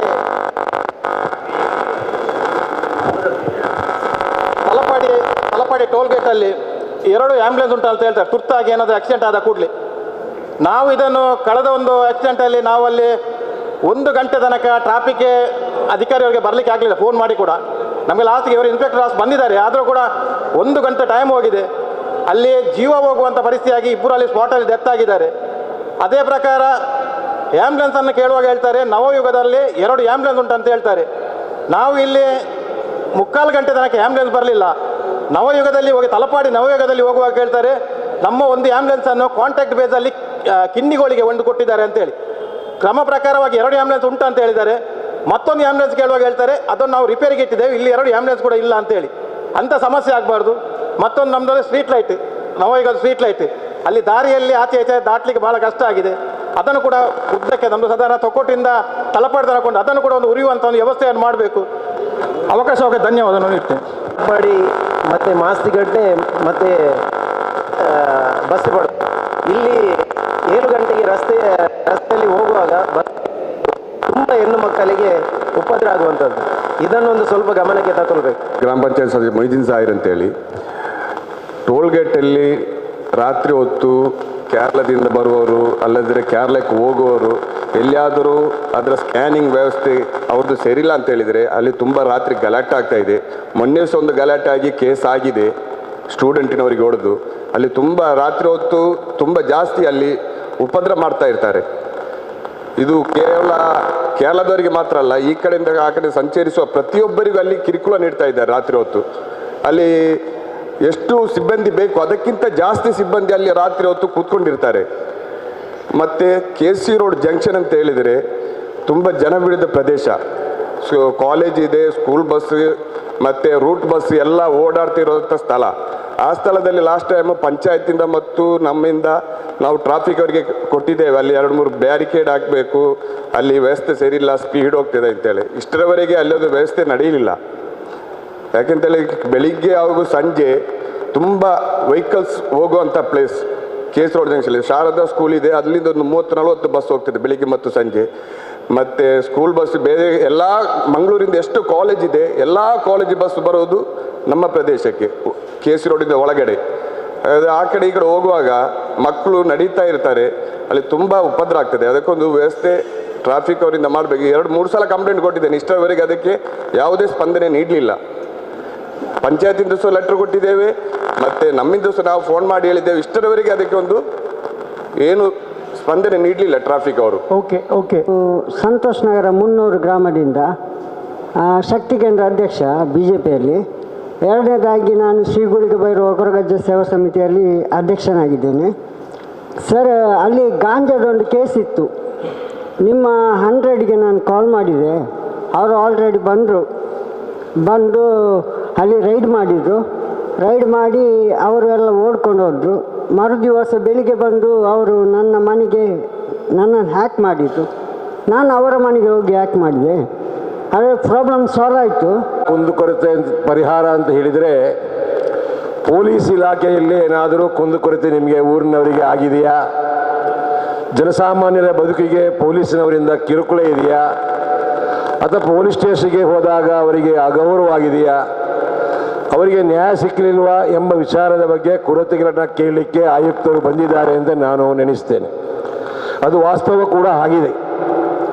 ಆದರೆ ಊರು ಅಂದ ಮೇಲೆ ಕೆಡುಕುಗಳು, ತೊಂದರೆಗಳು ಸಾಮಾನ್ಯವಾಗಿ ಇದ್ದೇ ಇರ್ತದೆ. ಅದರ ದೂರುಗಳಲ್ಲಿ ಚರ್ಚೆಗೆ ಬರುವಾಗ ಅದು ಯಾವ ಇಲಾಖೆಗೆ ಸಂಬಂಧಪಟ್ಟದ್ದು ಕೂಡ ನೆನೆಸದೆ ನಾವು ಎಲ್ಲ ವಿಚಾರವನ್ನು ಆಯುಕ್ತರ ಮುಂದೆ ಮಂಡಿಸ್ತೇವೆ. ಆದರೆ ಇಲ್ಲಿ ಒಂದು ಆಶಾಭಾವನೆ ಏನು ಅಂತ ಹೇಳಿದರೆ, ಕುಂದುಕೊರತೆ ಸಭೆಯಲ್ಲಿ ಆಯುಕ್ತರ ಸಮ್ಮುಖದಲ್ಲಿ ಆದಂಥ ವಿಚಾರಗಳು ಶೀಘ್ರವಾಗಿ ಬೇರೆ ಬೇರೆ ಇಲಾಖೆಗಳಿಗೆ ಪರಿಹಾರ ಕಂಡುಕೊಳ್ಬಹುದು ಅಂತ ಹೇಳುವಂಥ ಒಂದು ಆಶಾಭಾವನೆ. ಇಲ್ಲಿ ನಾನು ಇಷ್ಟೇ ತಮ್ಮ ಹತ್ರ ವಿನಂತಿ ಮಾಡುವಂಥದ್ದು, ಬೇರೆ ಬೇರೆ ರೀತಿಯ ಬೇರೆ ಬೇರೆ ಪ್ರತಿನಿಧಿಗಳು ಬೇರೆ ಬೇರೆ ರೀತಿಯಲ್ಲಿ ಉತ್ತಮ ಸಲಹೆಯನ್ನು ನೀಡಿದ್ದಾರೆ. ಆ ಸಲಹೆಗಳ ಬಗ್ಗೆ ತಾವುಗಳು ಸ್ವಲ್ಪ ಕ್ರಮ ಕೈಗೊಳ್ಳಲಿಕ್ಕೆ ಪತ್ರವನ್ನು ಬರೆಯುವುದು ಯಾವ ರೀತಿ ಮಾಡಬೇಕು. ಎರಡನೇದು, ಈ ಗಾಂಜಾದ ವಿಷಯದಲ್ಲಿ ನಾವು ಕೋಮು ಘರ್ಷಣೆ ಅದು ಇದು ಅಂತ ಹೇಳಿ ಸುಮ್ಮನೆ ಹೆಸರು ಹೇಳ್ತಾ ಇರೋದು. ಯಾಕೆಂತ ಹೇಳಿದರೆ ಅದೆಲ್ಲ ಮುಗಿದು ಹೋದ ಕತೆ. ಉಲ್ಲಾಳದಲ್ಲಿ ಎಲ್ಲೆಲ್ಲಿ ಏನೆಲ್ಲ ಆಗಿದರೂ ಕೂಡ ಉಲ್ಲಾಳ ಈಗ ಶಾಂತಿಯಾಗಿ ನಮ್ಮ ಒಂದು ಉತ್ತಮವಾದ ಉಲ್ಲಾಳ ಆಗಿ ಬೆಳೆದಿದೆ. ಆದರೆ ಗಾಂಜಾದ ವ್ಯವಸ್ಥೆಯಿಂದ ನಮ್ಮ ಹೈದರ್ ಪ್ರತಿಭಾಡಿ ಅವರಾಗ ಹೇಳಿದರು ಮೆಡಿಕಲ್ ಕಾಲೇಜಿನಿಂದ ಆಗಿದೆ ಅಂತ. ಅದು ವೈಟ್ ಕಾಲೇಜ್ ಮಾದಕ ದ್ರವ್ಯ, ಅದು ನಮಗೆ ತಲೆ ಕೆಡಿಸುವುದಿಲ್ಲ, ಅದು ಇಲಾಖೆಯವರು ನೋಡ್ಕೊಳ್ತಾರೆ.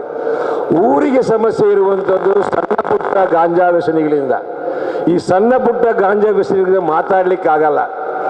ಹಾಗಾಗಿ ಈ ಗಾಂಜಾ ವ್ಯಸನಿಗಳನ್ನು ವಿರೋಧಿಸಬೇಕು, ಅವರಿಗೆ ಶಿಬಿರ ಮಾಡಬೇಕು, ಹಾಗೆ ಮಾಡಬೇಕು. ಈಗ ಬಹಳಷ್ಟು ಸಾರಿ ಇದರ ಬಗ್ಗೆ ಗಂಭೀರವಾದ ಚರ್ಚೆ ಆಗಿದೆ.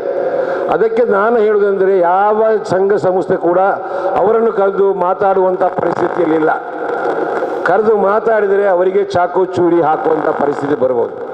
ಪೊಲೀಸ್ ಇಲಾಖೆ ವತಿಯಿಂದ ಉಲ್ಲಾಳದಲ್ಲಿ ಕನಿಷ್ಠ ತಿಂಗಳಿಗೆ 2 ಬಾರಿ ಯಾರೆಲ್ಲ ಗಾಂಜಾ ವ್ಯಸನಿಗಳಿದ್ದಾರೆ ಅವರನ್ನೊಂದು ಕರೆಸುವಂಥ ಒಂದು ಸಭೆ ಮಾಡಬೇಕು. ಕರೆಸಿ ಸಭೆ ಮಾಡಿದರೆ ಬೇಕಾದರೆ ನಾನು ಹೇಳಿದೆ ತಪ್ಪಾಗಿ ಕಾಣಬಹುದು ನಿಮಗೆ, ಈ ಸಿಗರೇಟ್ ಛತ ಇರುವವರಿಗೆ, ಅಂತಾರಾಷ್ಟ್ರೀಯ ಮಟ್ಟದಲ್ಲಿ ಇರುವವರಿಗೆ ಸ್ಮೋಕಿಂಗ್ ಝೋನ್ ಅಂತ ಹೇಳಿ ಒಂದಿದೆ. ನಾನೆಲ್ಲ ಹೋಗುವ ಕೆಲವೊಮ್ಮೆ ಸ್ಮೋಕಿಂಗ್ ಝೋನ್ ಹುಡ್ಕೊಂಡು ಹೋಗ್ಲಿಕ್ಕೆ ಇದೆ, ಸಾರ್ವಜನಿಕ ಮಾಡಲಿಕ್ಕೆ ಬರುತ್ತೆ. ಹಾಗಾಗಿ ಅವರನ್ನು ಕರೆದು ಏನಾದರೂ ಒಂದು ಶಿಬಿರ ಮಾಡಿಕೊಂಡು ಅವರನ್ನು ನಾವು ಸರಿದಾರಿಗೆ ತಂದರೆ ಉಲ್ಲಾಳ ನೆಮ್ಮದಿಯಾಗಿರ್ತದೆ, ಪೊಲೀಸ್ನವರಿಗೆ ಕೆಲಸವೇ ಇರುವುದಿಲ್ಲ. ಇನ್ನೊಂದು ವಿಚಾರ ಇಲ್ಲಿ ಸಾರ್ವಜನಿಕವಾಗಿ ನನಗೆ ಹೇಳಲಿಕ್ಕೆ ಅಷ್ಟೊಂದು ಸರಿ ಕಾಣುವುದಿಲ್ಲ. ಆದರೆ ನಮ್ಮ ಬ್ರಿಟಿಷ್ ಮೊಹಮ್ಮದ್ರವರು ಮತ್ತು ಬೇರೆ ಒಂದಿಬ್ಬರು ಮಾತಾಡಿದ್ದಾರೆ. ಈ 107, 110 ಅದು ಇದು ಅಂತೆಲ್ಲ ಒಂದು ಕಾನೂನು ಕ್ರಮ ಒಂದು ಕೈಗೊಳ್ಳುವಂಥ ವ್ಯವಸ್ಥೆ ಸರ್ಕಾರದಲ್ಲಿದೆ. ಅದು ಮೇಲಿಂದ ಒತ್ತಡ ಬರ್ತದೆ, ಅಲ್ಲಿ ಚುನಾವಣೆ ಇದೆ, ಮತ್ತೊಂದಿದೆ. ಎಲ್ಲರನ್ನು ನೀವು ಕರೆಸಿ ಅವರಿಗೆ ಒಂದು ಬುದ್ಧಿ ಹೇಳಿ ಅಂತೇಳಿ. ಆ ಬುದ್ಧಿ ಹೇಳುವ ಬದಲಿಗೆ ಏನಾಗುತ್ತೆ ಅಂತ ಹೇಳಿದರೆ ಆ ಓಲ್ಡ್ ಲೀಸ್ಟ್ ನೋಡಿಕೊಂಡು ಎಲ್ಲರಿಗೆ 107 ಅಂತ ಬರ್ತದೆ. ಅದರಲ್ಲಿ ಬಹಳಷ್ಟು ಜನ ಸುಧಾರಿಸಿಕೊಂಡು ಉತ್ತಮರಾಗಿ ಸೌದಿಗೆ ಹೋದವರು ಇದ್ದಾರೆ, ವ್ಯಾಪಾರಸ್ಥರಾಗಿದ್ದವರು ಬೇರೆ ಬೇರೆ ರೀತಿಯಲ್ಲಿದ್ದಾರೆ. ಅಂಥ ಕೆಲವರನ್ನು ನನಗೆ ತಿಳಿದ ಮಟ್ಟಿಗೆ ಕೆಲವರಿದ್ದರೆ ತಮ್ಮ ಗಮನಕ್ಕೆ ನಾನು ಕಳಿಸ್ಕೊಡ್ತೇನೆ. ಶೀಘ್ರವಾಗಿ ಅವರನ್ನು ಆ ಪಟ್ಟಿಯಿಂದ ಕೈ ಬಿಡಬೇಕು. ಅದು ನಿರಂತರವಾಗಿ ಆ ರೀತಿ ನಡೆದರೆ ಅದೊಂದು ಶೋಭೆ ತರುವುದಿಲ್ಲ. ಯಾಕೆಂತೇಳಿದ್ರೆ ಅದು ಇಲಾಖೆಯ ಒಂದು ಬಂದಂಥ ಒಂದು ಸುತ್ತೋಲೆಯನ್ನು ಅನುಸರಿಸುವುದಾಗ್ತದೆ. ಕೆಲವೊಂದೆಲ್ಲ ನಮ್ಮ ಇನ್ಸ್ಪೆಕ್ಟರ್ ಎಲ್ಲ DCP ಸಾಹೇಬರು ಮೊದಲನವರೆಲ್ಲ ಮಾಡಿದ್ದಾರೆ. ಹಾಗೆ ಅದಕ್ಕೆ ಒಂದು ವ್ಯವಸ್ಥೆ ಬೇಕು. ಉದಾಹರಣೆಗೆ ಕಲ್ಲಾಪಿನ ಒಬ್ಬ ಬಾಲ ಅಪರಾಧಿ ಇದ್ದಾರೆ. ಅದರಿಂದ ಸ್ವಲ್ಪ ನೆನಪಿಗೆ ಮಾತ್ರ ಹೆಟ್ಟೋದು. ಅವರ ಹಿರಿಯರನ್ನು ನಾನು ತಮ್ಮ ಹತ್ರ ಕಳಿಸ್ತೇನೆ. ಅದು ಹೆಚ್ಚಿನ ಸಹಾಯ ಅವರಿಗೆ ಮಾಡಬೇಕು. ಅವನು ಬೆಡ್ ರಿಟರ್ನ್ ಆಗಿದ್ದಾರೆ. ಆ ರೀತಿ ಅವರಿಗೆಲ್ಲ ಆ ರೀತಿಯ ನೋಟಿಸ್ ಬರಬಾರ್ದು ಅಂತ ಹೇಳಿಕೊಂಡು ತಮ್ಮ ಈ ಒಂದು ಸಾಧನೆ ಇನ್ನು ಮುಂದೆ ಕೂಡ ಸಾಕಿಕೊಂಡು ಬರಲಿ ಅಂತ ಹೇಳಿ ಈ ಒಂದು ಅವಕಾಶದಲ್ಲಿ ನಾವು ಸಂದೀಪ್ ಬಗ್ಗೆ ಒಂದು ಯಾಕೆಂದರೆ ಅವರು ನಾಳೆ ನಾಡಿದ್ದು ಹೋಗ್ತಾ ಇದ್ದಾರೆ ಇಲ್ಲಿಗೆ. ಗೋಪಿಕೃಷ್ಣವರು ಬಂದ ನಂತರ ಈಗ ಈ ಸಂದೀಪ್ ಅವರು ಇಲ್ಲಿ ಬಂದು ಕಾರ್ಯನಿರ್ವಹಿಸಿದ ಸ್ನೇಹದಲ್ಲಿ ಎಲ್ಲರನ್ನು ಪ್ರೀತಿಸುವಂಥ ಅವ್ರು ಏನು ಮಾಡಿದ್ದಾರೆ, ಯಾವ ರೀತಿ ಲಾಠಿ ಹಿಡಿದಿದ್ದಾರೆ, ಹೇಗೆ ಕೆಲಸ ಮಾಡಿದ್ದಾರೆ ಅದೆಲ್ಲ ಮುಖ್ಯ. ಎಲ್ಲ ಜಾತಿ ಧರ್ಮದವರನ್ನು ಒಂದೇ ರೀತಿಯಲ್ಲಿ ನೋಡಿಕೊಂಡು ಒಂದು ಉತ್ತಮ ಸಮಾಜವನ್ನು ನಿರ್ಮಾಣ ಮಾಡಲಿಕ್ಕೆ ಕಾರಣಕರ್ತರಾಗಿದ್ದಾರೆ. ಮತ್ತು ಪೊಲೀಸ್ ಅಧಿಕಾರಿಗಳಲ್ಲಿ ಈಗೆಲ್ಲ ಬೀಳ್ಕೊಡುವ ಸಮಾರಂಭ ಎಲ್ಲ ಮಾಡೋದು ಕಮ್ಮಿ. ಯಾಕೆಂದರೆ ರಾತ್ರಿ ಆರ್ಡರ್ ಬರ್ತದೆ, ಬೆಳಿಗ್ಗೆ ಹೋಗ್ತಾರೆ. ಆದ ಕಾರಣ ಅವರಿಗೆ ನಾವೇನಾದರೂ ಒಂದು ಮಾಲಾರ್ಪಣೆ ಹೂಗುಚ್ಛ ಕೊಡಲಿಕ್ಕೆ ಆಗುವುದಿಲ್ಲ.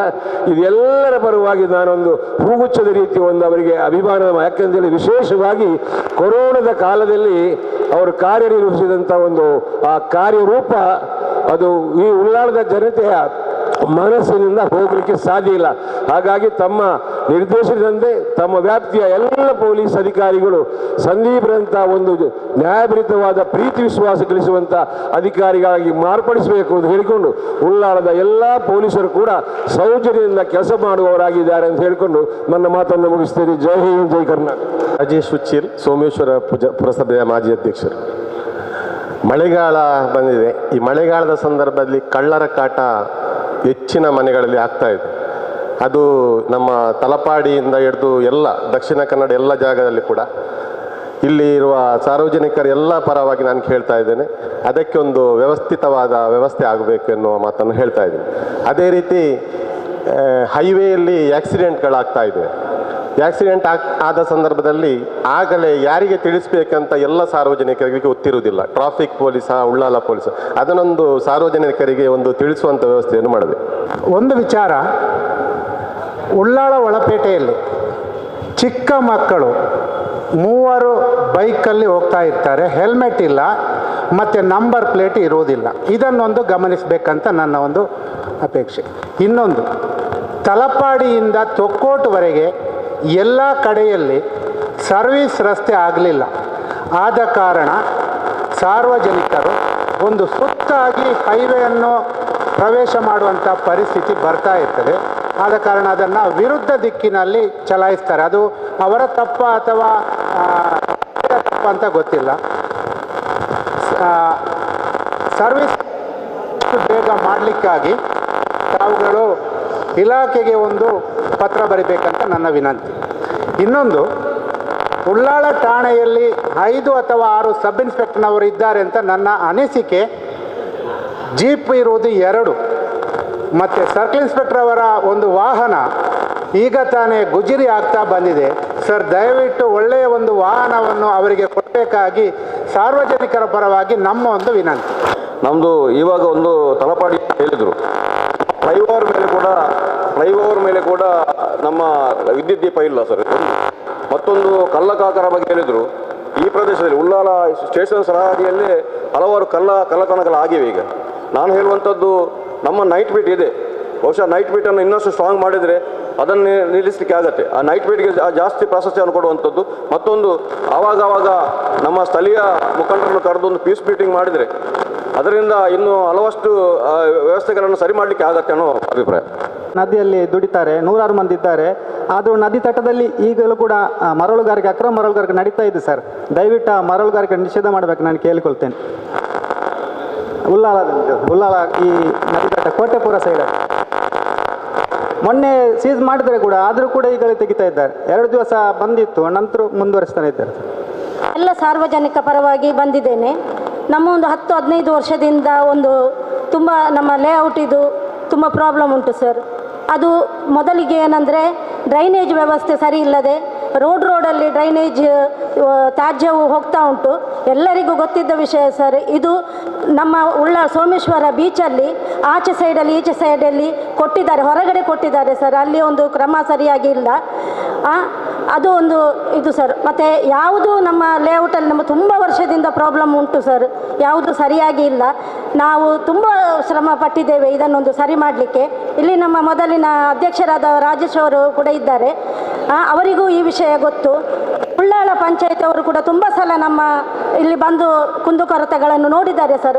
ಆದರೂ ಅವರಿಗೆ ಸರಿ ಮಾಡಲಿಕ್ಕೆ ಆಗೋದಿಲ್ಲ.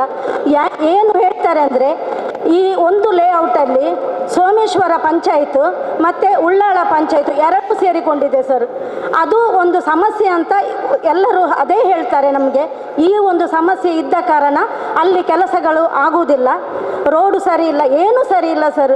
ನಾನು ಇದನ್ನು ಎಲ್ಲರ ಸಾರ್ವಜನಿಕ ಪರವಾಗಿ, ನಮ್ಮ ಲೇಔಟಿನ ಸಾರ್ವಜನಿಕ ಪರವಾಗಿ ಈ ಸಮಸ್ಯೆಯನ್ನು ತುಂಬ ಕಡೆ ಹೋಗಿ ನಮಗೆ ಪರಿಹಾರ ಸಿಗಲಿಲ್ಲ ಸರ್. ನೀವು ಈ ಪರಿಹಾರವನ್ನು ನಮಗೆ ಮಾಡಬೇಕಂತ ನಾನು ಕಳಕಳಿಯಿಂದ ಬೇಡುತ್ತೇನೆ ಸರ್. ಸಂಬಂಧಪಟ್ಟ ಒಂದು ಸರ್ಕಾರಿ ಶಾಲೆ, ಪಟ್ನಾ ಶಾಲೆ ಅಂತೇಳಿ, ಆ ಮಕ್ಕಳ ಪರವಾಗಿ ವಿನಂತಿ ಏನಂತ ಹೇಳಿದರೆ, ಅಲ್ಲಿ RTO ಆಫೀಸ್ ಇದೆ ಹತ್ರನೇ.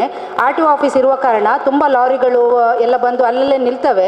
ಸೊ ಶಾಲೆ ಬಿಡುವಾಗ ಬೆಳಗ್ಗೆ ಮತ್ತು ಸಾಯಂಕಾಲ ಮಕ್ಕಳು ಶಾಲೆಯಿಂದ ಹೊರಗೆ ಬರುವಾಗ ಅಲ್ಲಿ ಅವರಿಗೆ ಒಂದು ರಕ್ಷಣೆ ಕೊಡುವಂತಹ ವ್ಯವಸ್ಥೆ ಆಗಬೇಕು ಅಂತ ತಮ್ಮಲ್ಲಿ ನಾನು ವಿನಂತಿಸ್ಕೊಳ್ತಾ ಇದ್ದೇನೆ. ಹಾಗೆ ಅಲ್ಲಿ ಟ್ರಾಫಿಕ್ ಫೋರ್ಸನ್ನು ಅಲ್ಲಿ ಅಳವಡಿಸಬೇಕು ಅಂತ ಕೇಳ್ಕೊಳ್ತಾ ಇದ್ದೇನೆ. ಹಾಗೆ 24 hours ಅಲ್ಲಿ ಟ್ರಾಫಿಕ್ ಪೊಲೀಸ್ ಇದ್ದರೆ ಒಳ್ಳೆಯದು ಅನ್ನಿಸ್ತದೆ. ಯಾಕಂದರೆ ಅಲ್ಲಿ ತುಂಬ ಲಾರಿಗಳು, ಡ್ರೈವರ್ಸ್, ಕಂಡಕ್ಟರ್ಗಳದ್ದೆಲ್ಲ ತುಂಬ ಉಪದ್ರವ ನಡೀತಿದೆ ಆಗಾಗ. ಸೊ ಅದ್ರ ಬಗ್ಗೆ ರಕ್ಷಣೆ ಬೇಕು ಸರ್. ನಮ್ಮದಲ್ಲಿ 3 ಸಮಸ್ಯೆ ಉಂಟು ಸರ್. ಒಂದನೇದಾಗಿ ಫಸ್ಟ್ ಆಗಿ ಅಂದರೆ ಅಲ್ಲಿ ನಮಗೆ ಹಗಲಲ್ಲಿ BT ಬರ್ತಾ ಇದ್ದಾರೆ ಸರ್. ನೈಟಲ್ಲಿ ನಮಗೆ ಸ್ವಲ್ಪ ಒಂದು 2 ರೌಂಡು ಸೈರನ್ ಆಗ್ತಾ ಬಂದಿರೋ ಒಳ್ಳೆಯದು. ಸ್ವಲ್ಪ ಕಳ್ಳತನ ಜಾಸ್ತಿ, ಕುಂಪಲ ಏರಿಯಾದಲ್ಲಿ ಸರ್. ಈಗ ನೈಟಲ್ಲಿ ಈಗ ಒಂದು ತಿಂಗಳಿಂದ ಅಲ್ಲಿ ಮನೆಯಲ್ಲಿ ಸ್ವಲ್ಪ ಪ್ರಾಬ್ಲಮ್ ಬರ್ತದೆ ಅಂತ ಹೇಳ್ತಿದ್ದಾರೆ ಸರ್ ಜನರು. ಒಂದದು. ಎರಡನೇದಾಗಿ ನಮ್ಮ ಕುಂಪಲದ ಈ ಕಡೆ ತೊಕ್ಕೂರು ಬರುವಾಗ ಸರ್ ಸರ್ವಿಸ್ ರೋಡ್ನ ಒಂದು ವ್ಯವಸ್ಥೆಗೆ ಹೇಳಿದ್ದಾರೆ, ಅದೊಂದು ತಾವೊಂದು. ಮತ್ತು ಮೂರನೇದಾಗಿ ಒಂದು ನಾಯಿಗಳ ಉಪದ್ರ ತುಂಬ ಜಾಸ್ತಿ ಆಗ್ತದೆ ಸರ್. ಪಂಚಾಯತಿ ಕಂಪ್ಲೇಂಟ್ ಕೊಟ್ಟಿದ್ದೇವೆ, ಆದರೆ ಏನು ಇಷ್ಟವರೆಗೆ ಏನು ನಡೆದಿಲ್ಲ ಸರ್. ಮಕ್ಕಳು ಓಡಾಡೋದು ಅದರದ್ದು ಸಮಸ್ಯೆಗಳು ತಾವು ದಯವಿಟ್ಟು ಸಾಗಿಸಬೇಕೆಂದು.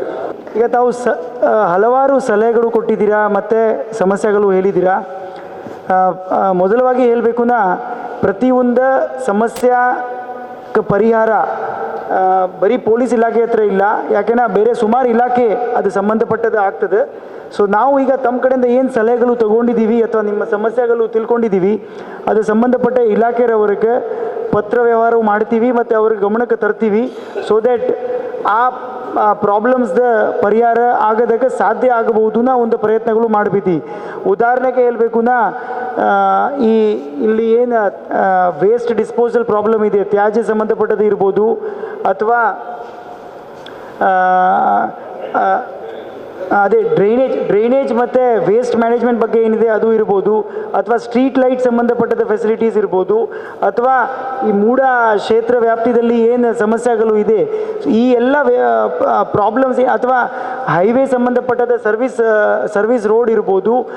ಈ ಎಲ್ಲ ಸಮಸ್ಯೆಗಳು ನಾವು ಸಂಬಂಧಪಟ್ಟ ಇಲಾಖೆಯವರಿಗೆ ಪತ್ರ ವ್ಯವಹಾರವನ್ನು ಮಾಡ್ತೀವಿ ಮತ್ತು ಅವರ ಹಿರಿಯ ಅಧಿಕಾರಿಗಳಿಗೂ ನಾನು ಸಹ ಮಾತಾಡಿಕೊಂಡು ಅದು ಸರಿಪಡಿಸೋದಕ್ಕೆ ಪ್ರಯತ್ನ ಮಾಡ್ತೀವಿ.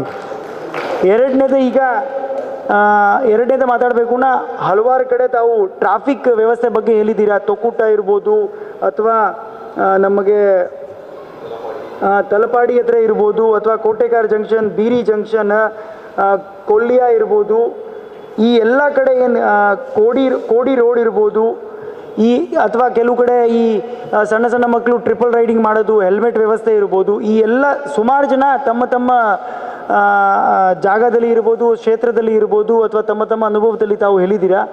ಈ ಎಲ್ಲ ವಿಚಾರಗಳು ಏನಿದೆನಾ, ಈಗ ನಮ್ಮ ಟ್ರಾಫಿಕ್ ಇನ್ಸ್ಪೆಕ್ಟರ್ಗೆ ನಾನು ಅದಕ್ಕೆ ಇಲ್ಲಿ ತಕ್ಷಣ ಕರೆದಿದ್ದೆ.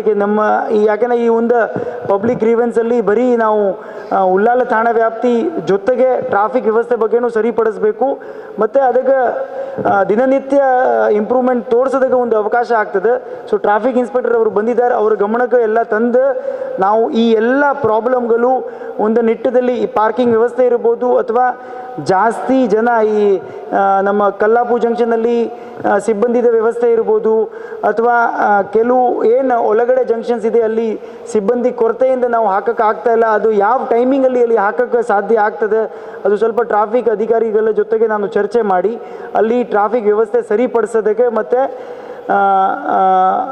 ಅಧಿಕಾರಿ ಅಥವಾ ಸಿಬ್ಬಂದಿರವರು ಅಲ್ಲಿ ನೇಮಿಸೋದಕ್ಕೆ ವ್ಯವಸ್ಥೆಯನ್ನು ಮಾಡೋದಕ್ಕೆ ಖಂಡಿತವಾಗಿ ಪ್ರಯತ್ನ ಪಡ್ತೀವಿ.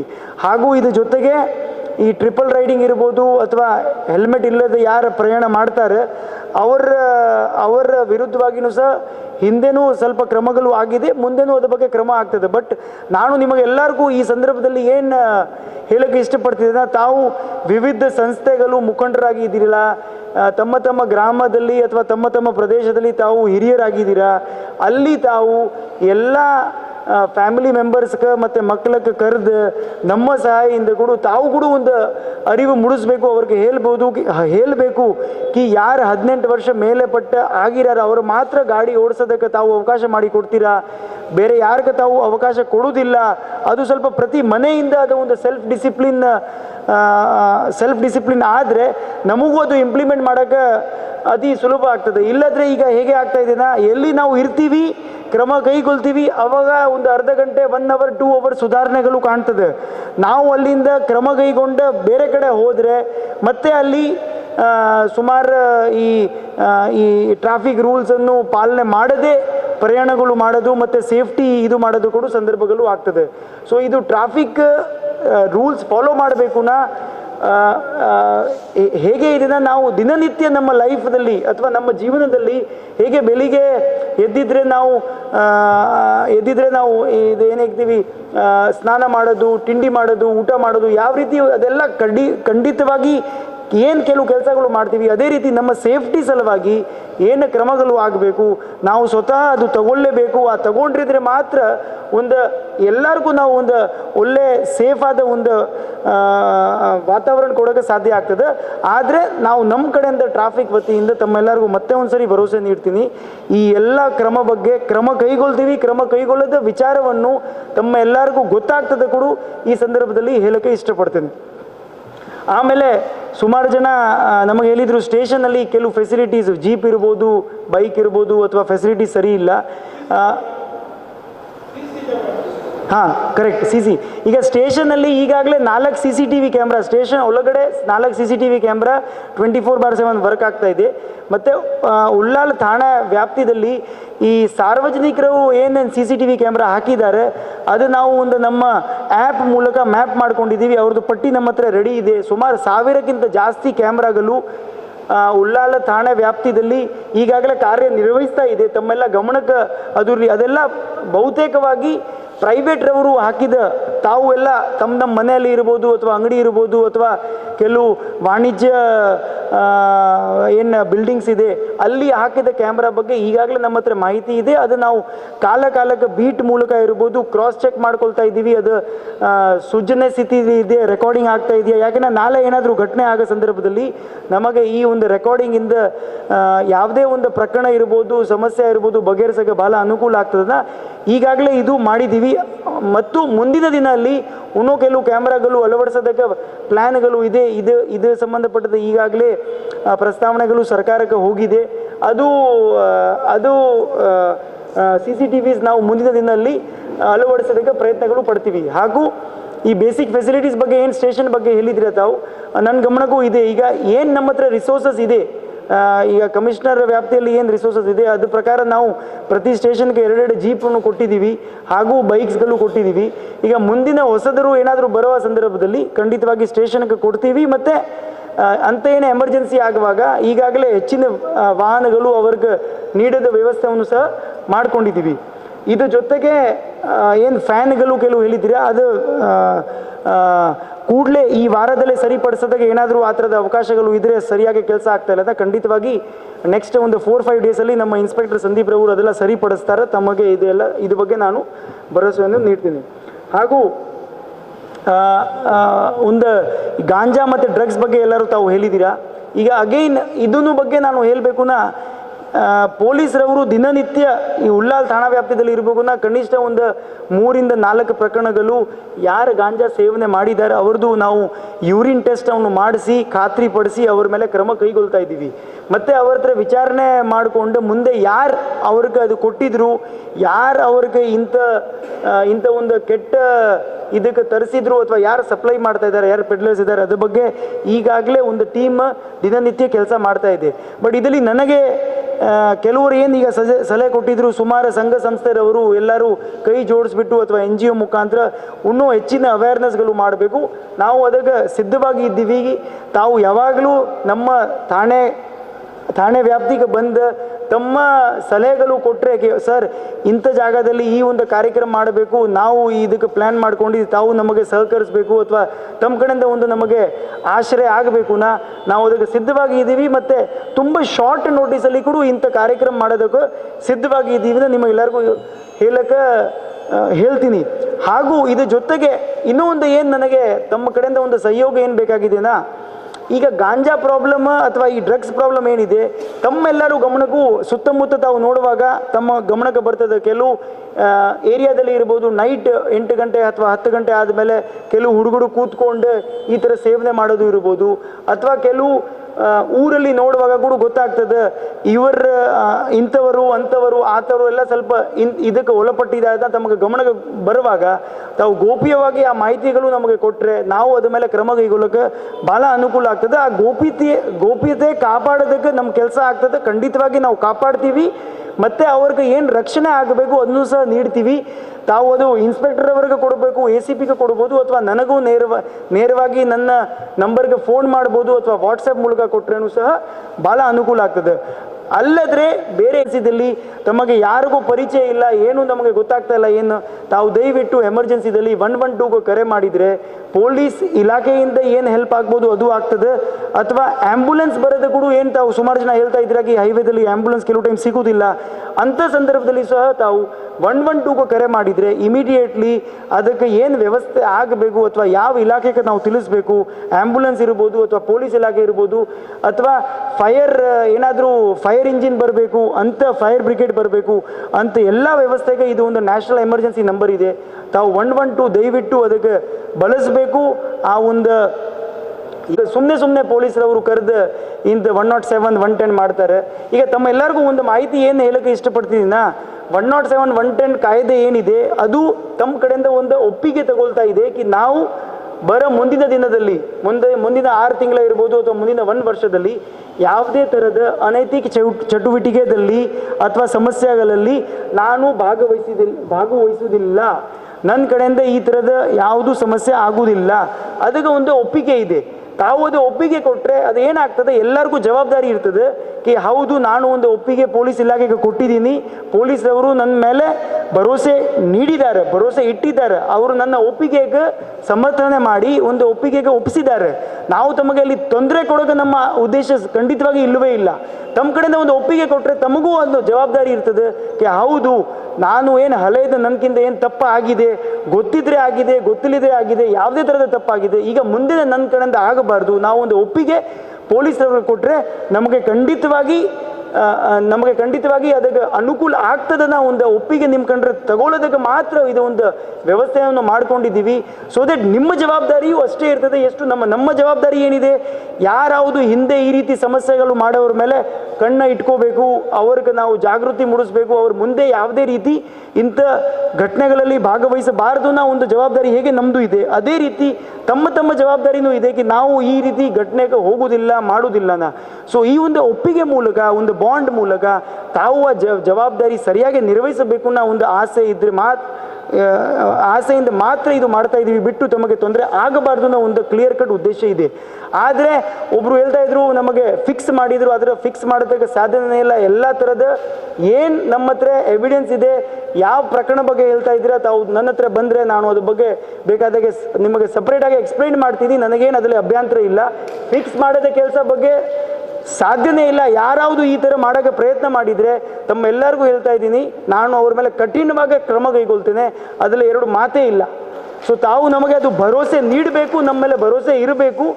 ಏನಾದರೂ ಆ ಥರದ ತಪ್ಪಾದರೆ ಅದ್ರ ಮೇಲೆ ಕ್ರಮ ಕೈಗೊಳ್ತೀನಿ, ಇಲ್ಲದ್ರೆ ಸುಮ್ಮನೆ ಅನಾವಶ್ಯಕವಾಗಿ ಯಾರ ಮೇಲೆ ಅಂಥ ಕೆಲಸ ಮಾಡೋಕೆ ನಮ್ಮ ಹತ್ರ ಟೈಮೂ ಇಲ್ಲ, ರಿಸೋರ್ಸು ಇಲ್ಲ, ಮತ್ತು ನಮಗೆ ಅದು ಬೇಕಾಗೂ ಇಲ್ಲ. ಯಾಕೆಂದ್ರೆ ಈಗಾಗಲೇ ನಮಗೆ ಮಾಡೋದಕ್ಕೆ ಬೇಜಾನ ಕೆಲಸಗಳು ಇದೆ. ಆ ಕೆಲಸ ನಾವು ಸರಿಯಾಗಿ ಮಾಡಿದರೆ ತಮ್ಮೆಲ್ಲರಿಗೂ ಒಂದು ಶಾಂತಿಯಾದ ವಾತಾವರಣ ಕೊಡೋಕ್ಕೆ ಸಾಧ್ಯ ಆಗ್ತದೆ. ಸೊ ನಾನು ತಮಗೆಲ್ಲರಿಗೂ ಇನ್ನೊಂದು ಸರಿ ಭರವಸೆ ನೀಡ್ತೇನೆ, ಈ ಥರ ಕೆಲಸ ನಾವು ಮಾಡುವುದಿಲ್ಲ, ಮಾಡೋಕ್ಕೆ ಸಾಧ್ಯನೂ ಇಲ್ಲ. ಬೈ ಚಾನ್ಸ್ ಏನಾದರೂ ಆ ಥರದ ಯಾರಾವುದು ಮಾಡಿದರೆ, ನೂರದಲ್ಲಿ ಒಬ್ಬದರ ಏನಾದರೂ ಅದು ಮಾಡೋಕ್ಕೆ ಸಂದರ್ಭ ಆದರೆ ಅವ್ರ ಮೇಲೆ ಕಠಿಣವಾದ ಕ್ರಮ ಕೈಗೊಳ್ತೀವಿ. ಅವ್ರಿಗೆ ಮುಂದೆ ಈ ರೀತಿ ಆಗದೇ ರೀತಿ ನೋಡಿಕೊಳ್ಳೋದ್ರ ಜವಾಬ್ದಾರಿ ನಂದಾಗಿದೆ. ಯಾಕೆ ನಾನು ನನ್ನ ಇಲಾಖೆದ ಹಿರಿಯರಾಗಿದ್ದೀನಿ, ನಾನು ಖಂಡಿತವಾಗಿ ಅದ್ರ ಬಗ್ಗೆ ಕ್ರಮ ಕೈಗೊಳ್ತೀನಿ.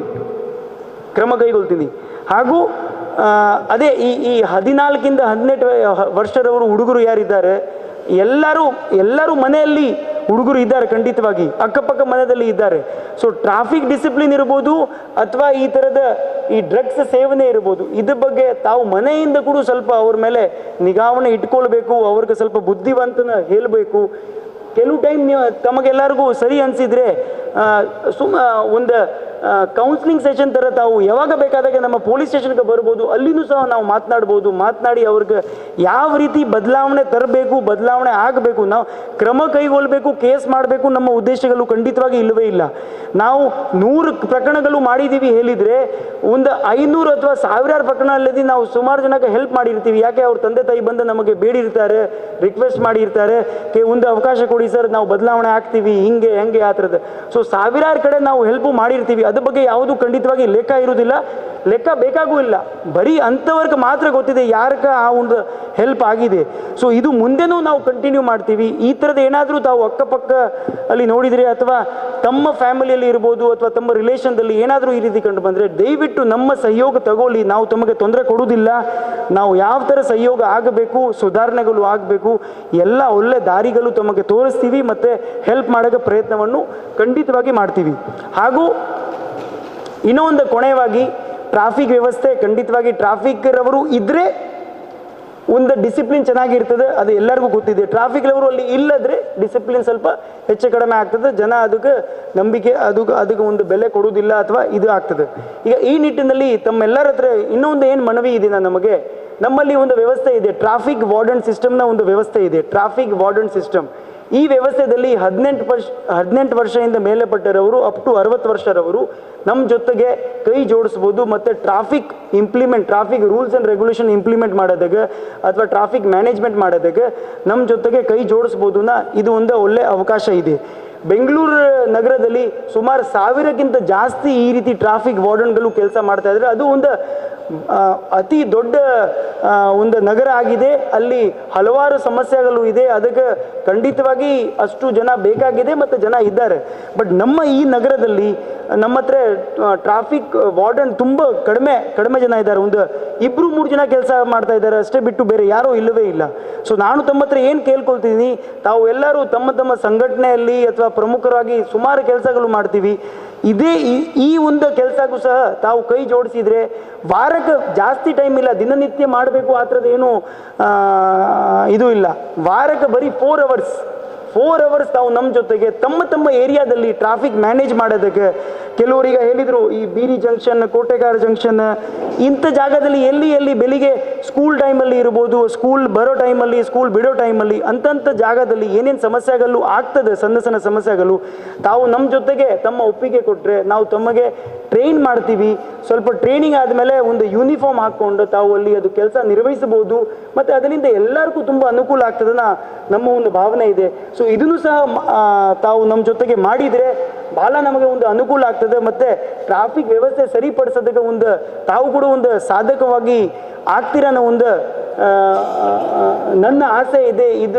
ಈ ಆಸೆಗೆ ತಾವು ದಯವಿಟ್ಟು ಸಹಕರಿಸಬೇಕು ನಾ ಕೇಳ್ಕೊಳ್ತೀನಿ. ಹಾಗೂ ಈ ತಲಪಾಡಿ ಸುತ್ತಮುತ್ತ ಕೆಲವೊಂದು ಮಾಹಿತಿಗಳು ಹೇಳಿದ್ದೀರಾ.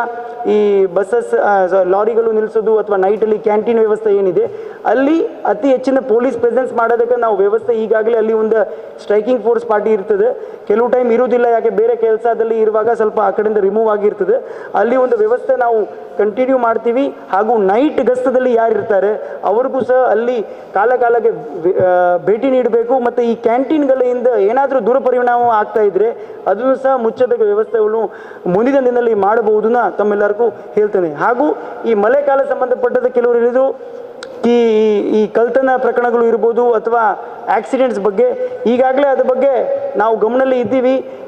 ಈ ಕಳ್ತನ ಮಾಡೋರು ಯಾರು ಇದ್ದಾರೆ ಇಂಥವ್ರ ಬಗ್ಗೆ ಪಟ್ಟಿ ಆಲ್ರೆಡಿ ನಮ್ಮ ಹತ್ರ ಇದೆ. ಅದು ಅವ್ರ ಲೋಕಲ್ ಸ್ಥಳೀಯ ಇರ್ಬೋದು ಅಥವಾ ಬೇರೆ ಜಾಗದಲ್ಲಿ ಇರ್ಬೋದು. ಅಂಥವ್ರಿಗೆ ನಾವು ಕಾಲಕ್ಕೆ ನಾವೇ ಸ್ಟೇಷನ್ಗೆ ಕರೆದು ಅಥವಾ ಅವ್ರ ಮನೆ ಹತ್ರ ಹೋಗಿ ಅವ್ರದ್ದು ಏನು ವಿಚಾರಗಳು ಇದೆ, ಏನು ಮಾಡ್ತಾ ಇದ್ದಾರೆ ನಾವು ಕ್ರಾಸ್ ಚೆಕ್ ಮಾಡೋದಕ್ಕೆ ಈಗಾಗಲೇ ಕಾರ್ಯವನ್ನು ಕೈಗೊಂಡಿದ್ದೀವಿ. ಈ ಒಂದು ಮಾನಿಟ್ರಿಂಗ್ ಮೂಲಕ ನಾವು ಏನು ಹೇಳ್ಬೋದು ಖಂಡಿತವಾಗಿ ಇಂಥ ಘಟನೆ ಆಗಬಾರ್ದು ಏನು ಪ್ರಯತ್ನಗಳು ಆಗಬೇಕು ಅದಕ್ಕೆ ಸಿದ್ಧತೆ ನಾವು ಈಗಾಗಲೇ ಮಾಡ್ಕೊಂಡಿದ್ದೀವಿ ಮತ್ತು ಮುಂದೆನೂ ಮಾಡ್ತೀವಿ. ಇದ್ರ ಜೊತೆಗೆ ತಾವು ಎಲ್ಲರೂ ಈ ಒಂದು ನಮ್ಮ ಬೇಡಿಕೆಗೆ ಒಪ್ಪಿ ಇವತ್ತು ಇಷ್ಟು ಒಂದು ಹೆಚ್ಚಿನ ಸಂಖ್ಯೆಯಲ್ಲಿ ಇಲ್ಲಿ ಬಂದಿದ್ದೀರಾ. ನಮ್ಮ ಜೊತೆಗೆ ಒಂದು 2 hours ತಾವು ತಮ್ಮ ಬಹುಮೂಲ್ಯ ಸಮಯವನ್ನು ಕೊಟ್ಟಿದ್ದೀರಾ, ಸುಮಾರು ಸಲಹೆ ಸೂಚನೆ ಕೊಟ್ಟಿದ್ದೀರಾ. ಖಂಡಿತವಾಗಿ ಮುಂದಿನ ದಿನದಲ್ಲಿ ಉಳ್ಳಾಲ ಠಾಣೆ ವ್ಯಾಪ್ತಿ ಹಾಗೂ ಮಂಗಳೂರು ನಗರ ಪ್ರದೇಶದಲ್ಲಿ ಎಲ್ಲ ವ್ಯವಸ್ಥೆಯನ್ನು ಸರಿಪಡಿಸಿದಾಗ ನಾವು ಖಂಡಿತವಾಗಿ ಸಕಾರಾತ್ಮಕವಾಗಿ ಎಲ್ಲ ಕೆಲಸವನ್ನು ನಿರ್ವಹಿಸ್ತೀವಿ. ಮತ್ತು ತಮಗೆಲ್ಲರಿಗೂ ಇದ್ರ ಬಗ್ಗೆ ಇನ್ನೊಂದು ಸರಿ ಹೃತ್ಪೂರ್ವಕ ಧನ್ಯವಾದ ಹೇಳ್ತಾ ನಾನು 2 ಮಾತು ಮುಗಿಸ್ತೀನಿ. ಜೈ ಹಿಂದ್. ಬಹುಶಃ ಮೋಸ್ಟ್ ಆಫ್ ದೆಮ್ಗೆ ನಾನು ಮೀಟ್ ಆಗಿದ್ದೇನೆ. ಕೆಲವೊಬ್ಬರು ಹೊಸ ಮುಖ ಇಲ್ಲಿ ಇದೆ. ನನ್ನ ಹೆಸರು ಧನ್ಯ ನಾಯಕ್ ಅಂತ. 4 months ಆಯಿತು ನಾನು ಬಂದು ಇಲ್ಲಿ ACP ಆಗಿ ಚಾರ್ಜ್ ತೊಗೊಂಡಿದ್ದೇನೆ. ಕಮಿಷನರ್ ಸರ್ ಆಲ್ಮೋಸ್ಟ್ ಎಲ್ಲದಕ್ಕೂ ತಮ್ಮ ಏನು ಅನಿಸಿಕೆ ಇದೆ ನಮ್ಮ ಪೊಲೀಸ್ ಡಿಪಾರ್ಟ್ಮೆಂಟ್ ಪರವಾಗಿ ಎಲ್ಲ ರೆಪ್ರೆಸೆಂಟೇಷನ್ ಹೇಳಿದ್ದಾರೆ. ನಂದು ಒಂದು ರಿಕ್ವೆಸ್ಟ್ ತಮಗೆ ಏನಂತ ಹೇಳಿದರೆ, ತಾವು ತಮ್ಮ ಸಮಯ ಕೊಟ್ಟು ಇಲ್ಲಿ ಬಂದಿದ್ದೀರಾ, thank you for that. But ಈ ಸಮಯ ಅಥವಾ ಇಂಥದ್ದೊಂದು ಸಭೆ ಆಗಬೇಕು ಅಥವಾ ನಾವು ACP ಅವ್ರನ್ನೇ ಮೀಟ್ ಆಗಬೇಕು, ಇನ್ಸ್ಪೆಕ್ಟರ್ ಅವರೇ ಮೀಟ್ ಆಗಬೇಕು ಈ ಸಮಸ್ಯೆ ಹೇಳೋದಕ್ಕೆ ಅಂತ ದಯವಿಟ್ಟು ಕಾಯಬೇಡಿ. ಪ್ರತಿ ಪೊಲೀಸ್ ಸ್ಟೇಷನ್ದಲ್ಲಿ ನಂದು ನಮ್ಮ ಇನ್ಸ್ಪೆಕ್ಟರ್ದು, DCP ಅವ್ರದ್ದು ಮತ್ತು ಕಮಿಷನರ್ದು ಸಹ ನಂಬರ್ ಕಂಪಲ್ಸರಿಯಾಗಿ ನಮ್ಮ ಕಮಿಷನರ್ ಬಂದ ಮೇಲೆ ಹಾಕ್ಸಿದ್ದಾರೆ. ಅಲ್ಲಿ ನಮ್ಮ ನಂಬರ್ ಸಿಗುತ್ತೆ. ತಮಗೆ ಸ್ಟೇಷನಲ್ಲಿ ಯಾವುದೇ ರೀತಿಯ ಸಮಸ್ಯೆ ಸ್ಪಂದನೆ ಕೊಡದೇ ಇದ್ದಲ್ಲಿ ನೇರವಾಗಿ ನಮಗೆ ಡೈರೆಕ್ಟಾಗಿ ತಾವು ಯಾವುದೇ ಸಮಯಕ್ಕಾದರೂ ಕಾಂಟ್ಯಾಕ್ಟ್ ಮಾಡಬಹುದು. ಇಮಿಡಿಯೇಟ್ಲಿ ನಮಗೆ ಕಾಲ್ ಪಿಕ್ ಮಾಡಲಿಕ್ಕೆ ಆಗೋದಿಲ್ಲ ಕೆಲವೊಂದು ಸಲ, ಬಟ್ ನಾವು ಡೆಫಿನೆಟ್ಲಿ ನಿಮಗೆ ಕಾಲ್ ಬ್ಯಾಕ್ ಮಾಡಿ ತಮ್ಮ ಸಮಸ್ಯೆ ಏನಿದೆ ಅಂತ ಸ್ಪಂದಿಸ್ತೇವೆ. ಎರಡನೇದು, ಸರ್ ಆಲ್ರೆಡಿ ಹೇಳಿದ್ರು 112 ವೆರಿ ವೆರಿ ಇಂಪಾರ್ಟೆಂಟ್.